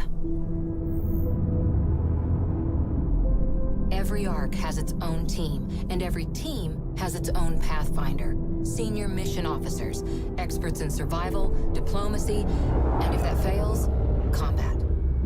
Our Pathfinder on Arc Hyperion is Alec Ryder, whose pioneering service history speaks for itself. A skilled soldier with N7 ranking and a talented scientist, Ryder was a member of the original task force who traveled through the Charon Mass Relay and took humanity's first steps across the galaxy. Now, he's preparing us to tackle the next great frontier, Andromeda. Liam specializes in crisis response. Every team needs its idealist, and Liam is ours. Sarah and Scott Ryder are Player Pathfinder's characters. son and daughter, and former Alliance recruits fresh off tours with the Arcturus Station Outpost and Prothean Artifacts team, respectively. And myself, Lieutenant Cora Harper. To be brief, I'm a biotic, the team's operations specialist in charge of ground missions, and I spent the last 4 years serving alongside Asari commandos. And finally, our last team member, Sam. Short for Simulated Adaptive Matrix, Sam is an artificial intelligence designed by our Pathfinder himself. From his node in the Ark, Sam receives a direct feed of the Pathfinder's sensory input via a neural implant. It sees and feels as Ryder does, providing him advanced situational awareness, problem solving, and even tactical enhancements. All members of the Pathfinder team receive implants, allowing them to communicate directly with Sam.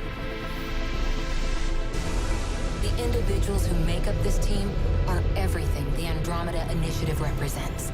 A chance for the bravest and the brightest to come together for something bigger than ourselves. If you have what it takes to join us, we'll make sure there's a bunk on the Tempest with your name on it. Not actual gameplay. No freaking kidding. So, there's a couple things I want to cover here. I'm just going to let this kind of play again. Let's start with the obvious. Cora Harper. For those of you not aware, relatively recently, we finally learned the elusive man's true name. His last name was Harper. The odds of that being a coincidence are low, but a lot of people are automatically assuming a direct parallel, as in daughter or something like that, to the elusive man. I'm a little more hesitant to assume such an overt connection. It could be part of what they've been doing with this as a whole, because a lot of this has been building off of things that have already been showcased in Mass Effect 1. What I mean by that, if you pay attention to all the little bits and pieces they've showcased, it feels like, in many ways, this is kind of Mass Effect 2. I don't mean literally the Mass Effect 2, the game we already have. I mean, this is the game that is designed as a sequel to Mass Effect 1, building off of the setting that was built in Mass Effect 1. So first of all, we got that ship. Let me just go ahead and say that for whatever complaints and negativity I have here, I do very much like the visuals of this game. Just the end. So here's your dad. Born on Earth. I'm going to try and read this. This is kind of difficult. Born on Earth. 2129, Alec Ryder says his love of New Frontiers was fostered by a childhood in the Sierra Nevadas. According to his service record, he joined the Alliance military and was eventually assigned to John Grissom's historic expedition through the Charon Relay. His experience made him a candidate for what would later be known as N7 training back on Earth. Alec continued military service on rotation, and I can't read that word, in the First Contact War against the Turians. Assigned as a military attaché to the Citadel in the late 2150s, Alec became interested in artificial intelligence as a means of human advancement.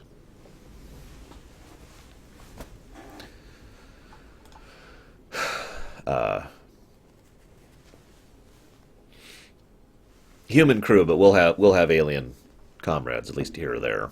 That's already been showcased. So cool. Now, first thing I want to say is this guy has several things that if I was basically in character, my first thought would be that he's connected to Cerberus. That's ignoring the fact that Cora Harper is here. Just on its own, that sounds like someone who is attached to Cerberus. His thing is much shorter. Liam is a human security and crisis response specialist with civilian tactical training. Liam entered university for engineering, but left to train under law enforcement and later transitioned to multi-species effort of the heavy word search and crisis response. His multidisciplinary skills set him apart, and Liam was handpicked by Alec Ryder to support the Pathfinder team.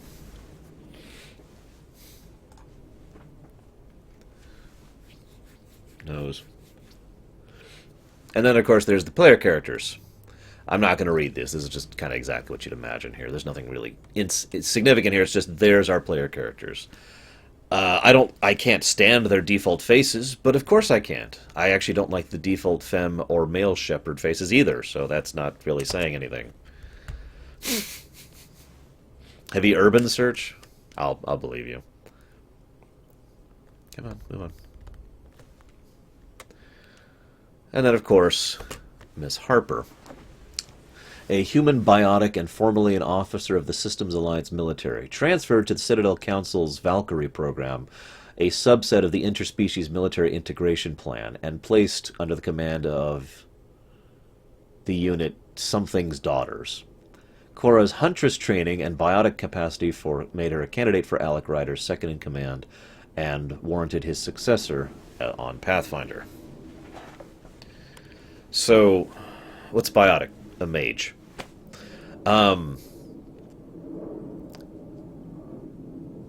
Whether or not this person is connected to Cerberus, I think it would be without question. Literally, it would be actually bad writing if Cerberus did not have their fingers in this project. Try to remember Cerberus at the time. Try to remember Cerberus at the era of the lead up to and during and just after Mass Effect 1. I don't mean the evil nature of it. I mean how they had their fingers in every pot, and how Cerberus had an extensive network with extensive connections, with extensive resources. The idea that there would be a Pathfinder project which has an entire human division going to another galaxy and Cerberus not being involved, again, that would actually be nonsensical. So it makes a lot of sense to me that Cerberus is involved. Whether she is directly connected to her father or brother or clone or whatever is much more up in the air. I don't actually know. I would actually say it's far more likely that your dad is directly a part of Cerberus than she is. Then we got this guy. To be clear, yes, AI, not VI. And that's not just something that was presented within the course of the game. The developers themselves have gone out and said, yes, AI, not VI. I don't know, Django. So, heavy urban search and crisis response. There you go. This is interesting in its own right. This is probably the thing that sparked my interest most, more than any of the whole the Cerberus connection things. The fact that they have a true full tilt AI here. Now, the thing is, as we've pointed out, Edie was, and Lurker just said it, Edie was a form of Reaper tech. And I also kind of mentioned that it's relatively within the possibility that Cerberus had their fingers in this. So the most obvious and logical connection is that Cerberus's most overt collaboration with the Pathfinder project is the introduction of the AIs, plural, because it's mentioned there are others that will be present within the Pathfinder project. That being said, there are other possibilities there as well, since we know there are other sources of AI in addition to this. One of the more common theories I've actually heard is that this has to do with the Geth, that this is, shall we say, the Quarians' contribution to the project. And yeah, you will have a direct neural... I cannot be the only person who found that to be incredibly creepy, having a direct neural link to an AI in general. The first Pathfinder neural implants were created by Dr. Ellen Ryder, a pioneer in human biotic implant design. When biotic implants bolster and focus electrical signals along the nervous system, Pathfinder implants go a step further by connecting to not only the nervous system but circulatory, endocrine functions, and extra-perceptive sensors. Synced with an artificial intelligence, the implants reveal the full potential. The implant is a two-way connection, giving full insight to the host's physical and mental state after allowing it to generate an electrical signal along the host's neural pathways that the body processes as its own. So in case you're catching that, that means the AI can literally send signals to your nerves, or excuse me, to your systems, as if it was your nerves sending signals to your systems. That cannot possibly be a bad thing. AI was forbidden within the Mass Effect universe. That is absolutely correct. Honestly, I think it's more likely this is the Cerberus thing. Cerberus never gave a damn about what's forbidden and what isn't. I could also see the Asari pushing something like this because they have their own version of legal illegality. So, we'll see. This is terrifying. I mean, seriously, this is terrifying. This terrifies me a hell of a lot more than Mr. Archon with the deep voice. I mean, just look at that. Yeah, no, it'll be in direct contact with your literal circulatory function at any time. Yay. Sure. There is one other thing I want to talk about here. It's been mentioned that we are not actually Alliance military. I don't know if you caught that. It's been mentioned a few times, actually, that we are not actually a branch of the military, even though Alec himself was someone who graduated from N7. We are not playing Alec. We're playing his kids. Well, they left between ME1 and ME2, yes, Django. So, this is actually said well after ME3, but I know what you're asking. What I am theorizing, and this is their way of trying to explain how the relatively normal, non-military, non-super-trained characters that we will be playing are going to be capable of doing anything of significance, as opposed to being what we should be, which is mooks. That's just my assumption on that part. And yes, I know they were an alliance, but the whole Pathfinder project is not a systems alliance thing. It is something that members of the Alliance have been contributory towards. So yeah, we'll see how that works out. I imagine that some of this will be explained. I imagine that some of it will not be explained. I don't know what else to say about that. Has my interest or, opinion of Mass Effect Andromeda gone up or down? No. It's just, this is some more information that has basically led me to the same conclusion that I've had this whole time. I am very hesitant about this game, and I have no idea if it's going to be any good or not. I would not say my hopes are high.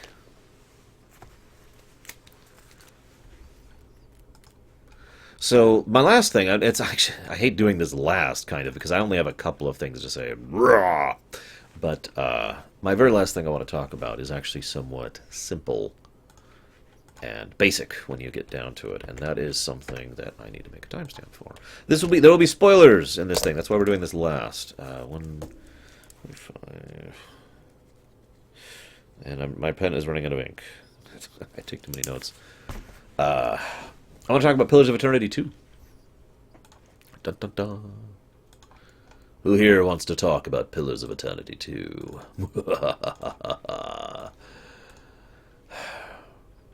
Yeah, as we pointed out yesterday, they seem to be emphasizing the explorative nature quite a bit, which was, in my opinion, one of the biggest flaws of Inquisition. As weird as that sounds. You know, the busy work of running around and gathering herbs. So yes, spoilers. I will be discussing massive spoilers for Pillars of Eternity 1. If you do not want spoilers for Pillars of Eternity 1, please either pause this video on YouTube or stop watching this on the stream. I will be spoiling Pillars of Eternity 1. And then after this, we're going to move on to Blizzard Sunday, which will be StarCraft 2. And then, of course, whatever we end up doing after that based on the Voot, which I think at the moment looks like Stellaris. But anyways, spoilers. I suppose just to be 100% clear about this, I do have this image. I should use it. I just need to find it. I'm not sure where I put it. Give me a second. I got to find my spoilers image. I don't actually remember where it is. I haven't had to find it lately. Oh, where's my spoilers image? I don't actually know where it is. Is it here? Oh, I think I found it. Yep, there it is. Okay, bong. There, spoilers. Spoilers. Okay. Spoilers. Okay, so, as I was saying... Spoilers. Pillars of Eternity 2 has been announced. It was actually announced early, and then they were like, oh, quick, pull the story. And then they're just like, screw it, just announce it. Pillars of Eternity 2 has already reached its Kickstarter goal in a day. If you don't understand, Andre, it's okay. This is a spoiler. It's just a spoiler nobody cares about. That's why I use that as my default spoiler. So, yeah, Pillars of Eternity 2 reached its donation thing in a frickin' day. This is actually probably very... one of the... Yes, thank you, Probe. Please feel free to contribute if you're interested. They've already reached their goal, but I mean, you could get a copy of it. As I've said before, I think it did make a new record to code. I'm not positive about that, though.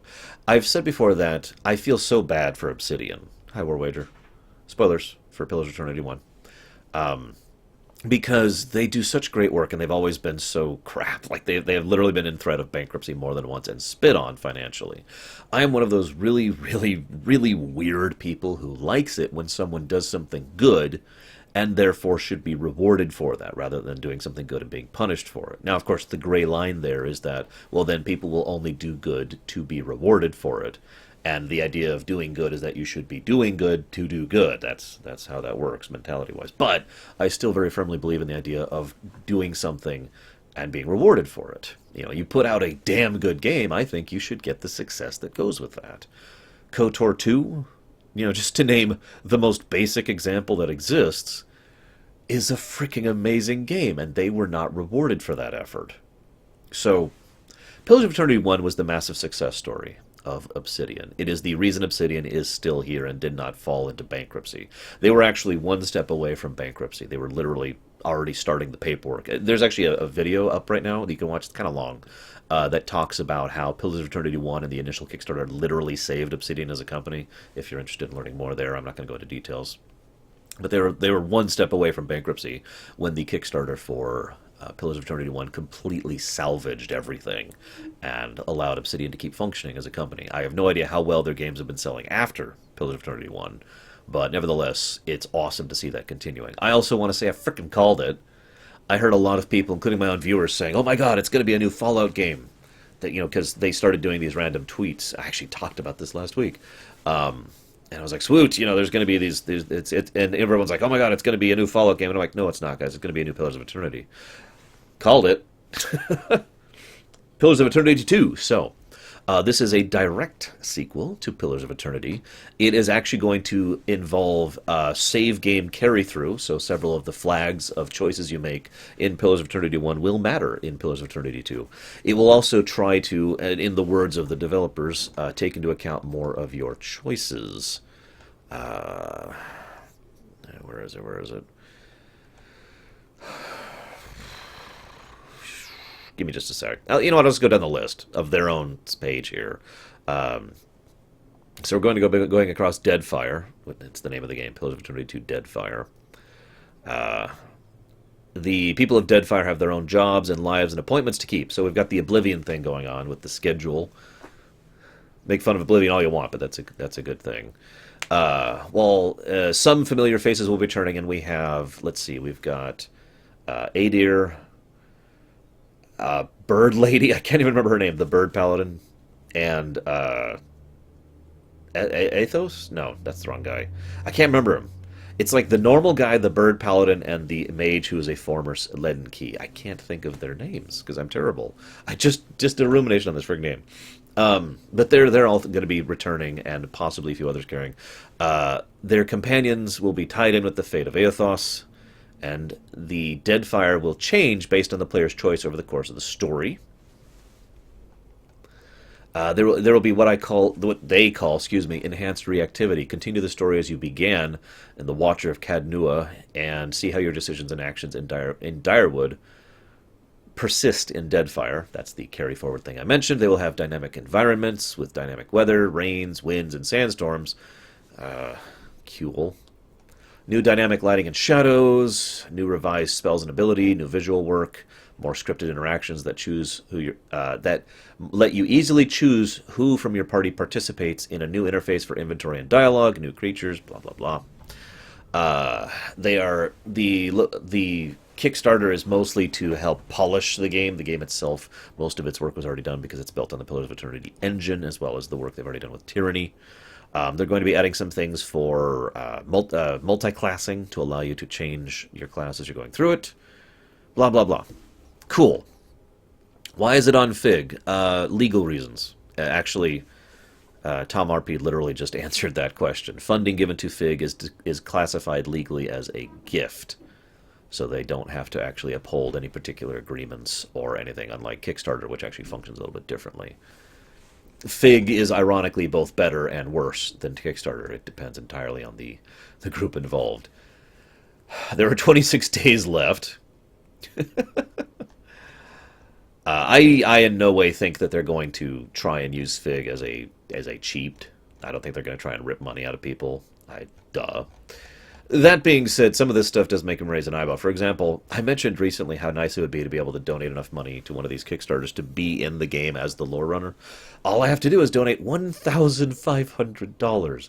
I don't have that much money, period, right now. Like, the total of my sum worth is not that much money. I could make a pet if I donated $2,000. I could make an inn if I donated $5,000. I can make a soulbound item and meet the developers if I donated $10,000. And here's the stuff that's sold out. For $1,250, you can make a portrait in-game. For $3,000, you can make a spell. For $5,000, you can own an island. All of that is actually already sold out. People have already purchased up those particular backing categories. I mean, think about that, for God's sakes. Anyways, if, however, you're interested in just getting the game, it's $29. If you're getting the digital version, it's $45. If you want a physical copy, it's $59. There's your thing. If you want to be in the credits, it's $100. So, and so forth and so on. What I really want to talk about is the plot. As weird as this sounds. This is where the spoilers come into the effect. So this is your last warning. I've got the spoiler thing up.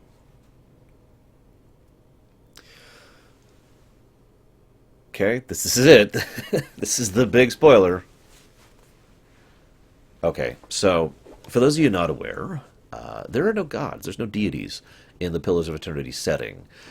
Probably the main impetus of the entire setting and the way everything came into being was the fact that some of the ancient Engwithans, I'm still not sure how to pronounce that right, came forward and said, "Behold! Behold! We are going to go forth, and we're going to use our immense magical knowledge and technological prowess to scan the cosmos to find the real deities. We're going to find the actual gods, and then we'll solve this whole religion debate." So they did, and they found nothing. Their conclusion was that there were no deities, or there were no deities anymore. They're gone, or never were. So there's no supernatural beings of godlike power. They thought that that was such a horrifying idea, that if they released this truth unto the world, that the world would dissolve into absolute barbarism. Whether that's true or not is something that's actually discussed throughout the entirety of the Pillars of Eternity game. I talked about this during my rumination. It's one of the undercurrent themes of the entire game, is how different people react to the truth differently. So they made some. They made very powerful golems, which each had a programming designed towards a specific ideology. And they sacrificed hundreds, if not thousands, of souls in order to craft and power these golems. And these golems said, "We are the deities." So all of those deities in Pillars of Eternity, those are those golems. Okay, you with me? And then they made this massive conspiracy to... They basically led an inquisition across the entire world in order to convert everyone to this new religion that worshipped these golems. And then once they did that, they deliberately let themselves die out so the secret would die with them. And they did a few other things to make sure that the secret would be kept. The main villain is actually one of those people who has been body hopping over the centuries in order to maintain this lack of information. And there's like the Glanfothans, I think? The people who are like, "No one must ever touch the ruins," you know, those guys. The reason they're like that is because they were given the holy mission of ensuring no one would ever touch those ruins to try and make sure that nobody ever learned the truth. And, of course, on top of that, the whole reason that animancy is being tried, people are trying to pull animancy down and make it out to be some horrible, terrible thing, is because if people advanced sufficiently in animancy, they might be able to discover that these are just golems. You with me? So this is pretty much the crux of the entire Pillars of Eternity setting. This also isn't revealed to you until quite literally the last dungeon of the game, and is one of the reasons why I gave like 5 spoiler warnings before I talked about this. But it is very important to truly dissect or understand anything about this setting, because it really is the apex point of everything that happens in the whole game. So Pillars of Eternity 2's premise is that Aethos, who was the golem who manifested his power into Dude Face, I can't remember his name, and led a charge across the land as a specific way to stop... God, I can't think of her name. Where's my notes? I am so bad with names. Wodika. He was actually walking around... Yeah, no kidding, dudes. He was walking around basically trying to stop Wodika's plot, which was to gather a huge amount of souls that should be going to people. This is what led to the Hollow situation, and gather them into herself so that she could elevate herself amongst the rest of the golems and become the queen golem, basically. Obviously, that didn't happen not only because of his intervention, but because of a few other things the player does during the course of the game. That is pretty much your main plot, trying to prevent her from obtaining that power. Although you can give it to her if you want. That's one of the possibilities, because this is an Obsidian game and you have the choice to be an evil bastard. They're doing some work outside. I don't know what that is. Anyways, so... the point is, though... Aethos died. He was actually destroyed. Now, he is actually the second of the golems to die within the course of the game. So, I'm going to try to do what I can to not spoil the expansion to Pillar of Eternity 1. But, to put it as blunt as I can, in the expansion, the white stuff, I can't actually remember the name of it, one of the primary points of that, of the backstory of that, is that bajillions of years ago, one of the other golems was trying to prevent a horrible catastrophe from happening. Whether they were right or wrong is up to you to decide. And they ended up dying in the process. That golem was allowed to reconstitute at a much weaker amount of power. And a lot of theory crafters have looked at this situation. White March, thank you. I knew it was the white something. A lot of theory crafters had looked at this situation and said, well, one golem was allowed to be destroyed and then brought back, and it was much weaker when it was brought back. It's possible Aothos could come back as well. Aothos was destroyed by the God Hammer, which is actually a bomb. It was literally just a very powerful Magitech bomb. And I stress that word because there's almost no examples of Magitech in Pillars of Eternity for obvious reasons, because Magitech is really, really strong in Pillars of Eternity and can affect both the ethereal, the magical side of things, and the literal physical side of things. Killed Aothos. So the premise, finally getting around to this, the premise of Pillars of Eternity 2 is that Aothos is remanifesting in that giant freaking creature. I can't think of the freaking name of it. What's the name of the substance? The soul crystal. I can't think of the name of it all of a sudden. God, I can't think of any names today. The soul crystal statue that goes down Cadnua, that you kind of do the dungeon going around and down it as you go. The one whose hand is sticking up in the upper area. Aothos' essence goes into that statue. Now, and Aothos is now out and about rampaging in a statue that's several hundred feet tall. Adra, thank you. They actually never 100% say what the Adra is in the setting. My idea of it being Soul Crystal is a theory, so I got to make that point clear. Anyways, that's the premise. He has entered that golem, that massive statue, and is out and about doing his thing. Stomp, stomp, stomp. He nearly kills you, the player character, who is the same player character from Pillars of Eternity 1 in the process, and you're going after him. That's the premise. That's the setup. Already sounds cool. Couple of points I have to point out, because this is Obsidian and they don't do their writing simply, so I can speculate on things like this. We already know, if you've gone all the way down to the bottom of that and encountered the master below, the dragon, the Adra dragon, that the amount of power within that statue is dwindling to the point of near non-existence. As in, she has been feeding off of the soul power, the battery life, if you will, of that statue for some time. And it's almost empty. She actually laments the fact that she is going to die soon from literal starvation because she can't get out and her food source is going away. So I think that was actually a very smart thing on Obsidian's part, because if it had the full amount of power that was originally in it, Aothos would probably bust out and be insanely, stupidly strong. Probably as strong as Wodaka was trying to be back in the first game. But instead, he is now probably weakened. So you can see how this kind of makes a villain who is strong, but not super strong. Not so strong he can't be overcome. Because, I mean, you see a 200-foot-tall Titan. How are you going to beat that? Well, it's okay, because he's already depowered. The other question, though, is what is Aothos' goal? And I haven't seen anything about this, of course. This is all just the pure level of speculation. But what Aothos wants, why he's out and about, if he is still the same entity. The deity who's died, I can't remember his name, forgive me, in the backstory of White March, he, when he came back, was not fully himself, which makes sense.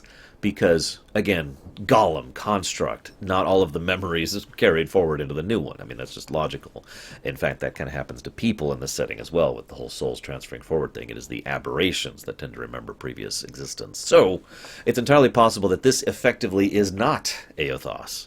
This is actually just something calling itself Aothos, because it's constructed of some of the original essence of Aothos, and therefore is a new player on the scheme entirely. All of this is pure speculation. I don't actually know, but I have to admit, the premise alone makes me interested.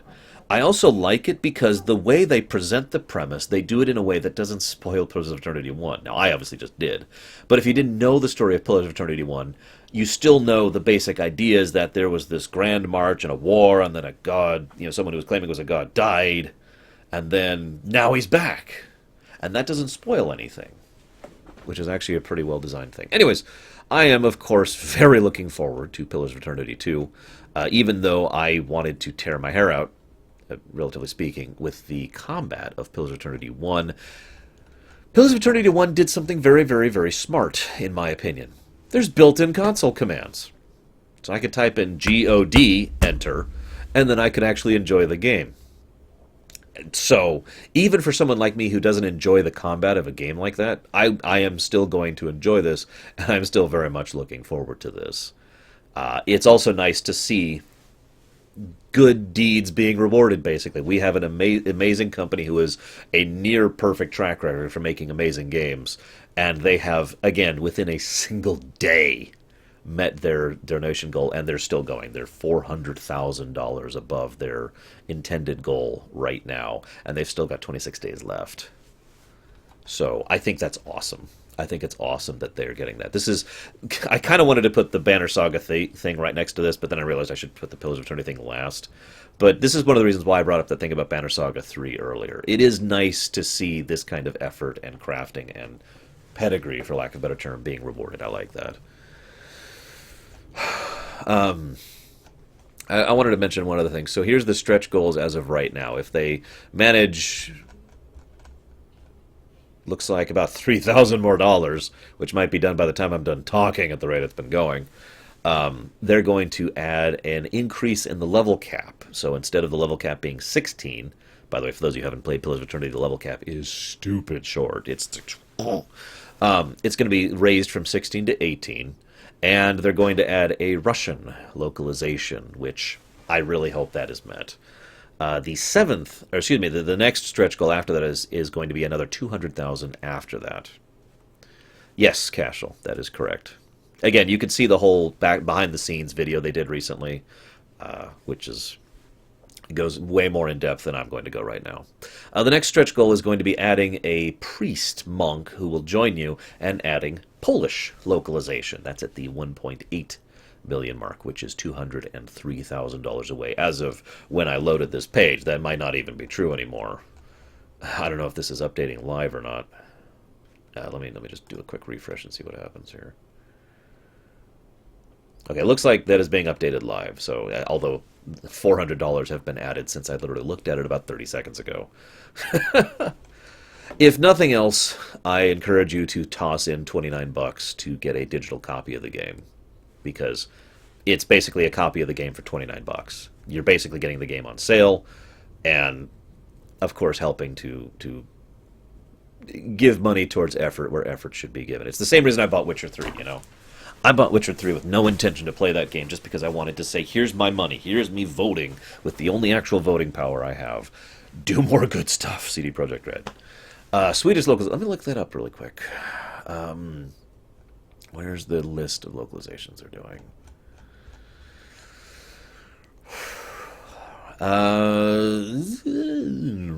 It doesn't say. The ones that... Okay, no, here we go. If I'm understanding this correctly, as of right now, it will be coming out in English, French, and German. And then Russian and Polish are being added on top of that. I don't see anything about Swedish localization.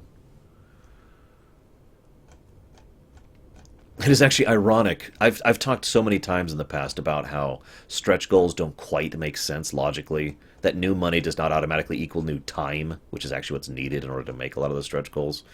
But in this one really... What is my opinion of... Oh, he's asking chat. In this one instance, money can directly lead to these stretch goals because localization basically costs money.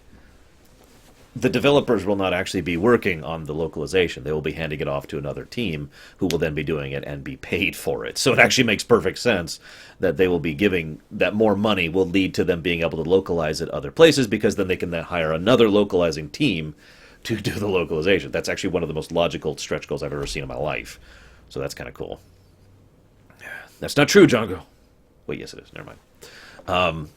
Okay, so what's our poll at? Let me look something up here really quick.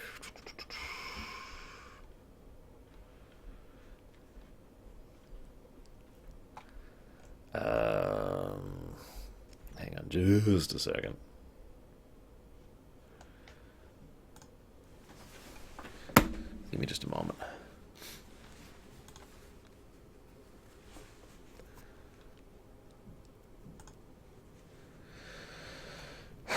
I suppose I'll cut off the local recording. For those of you watching at home,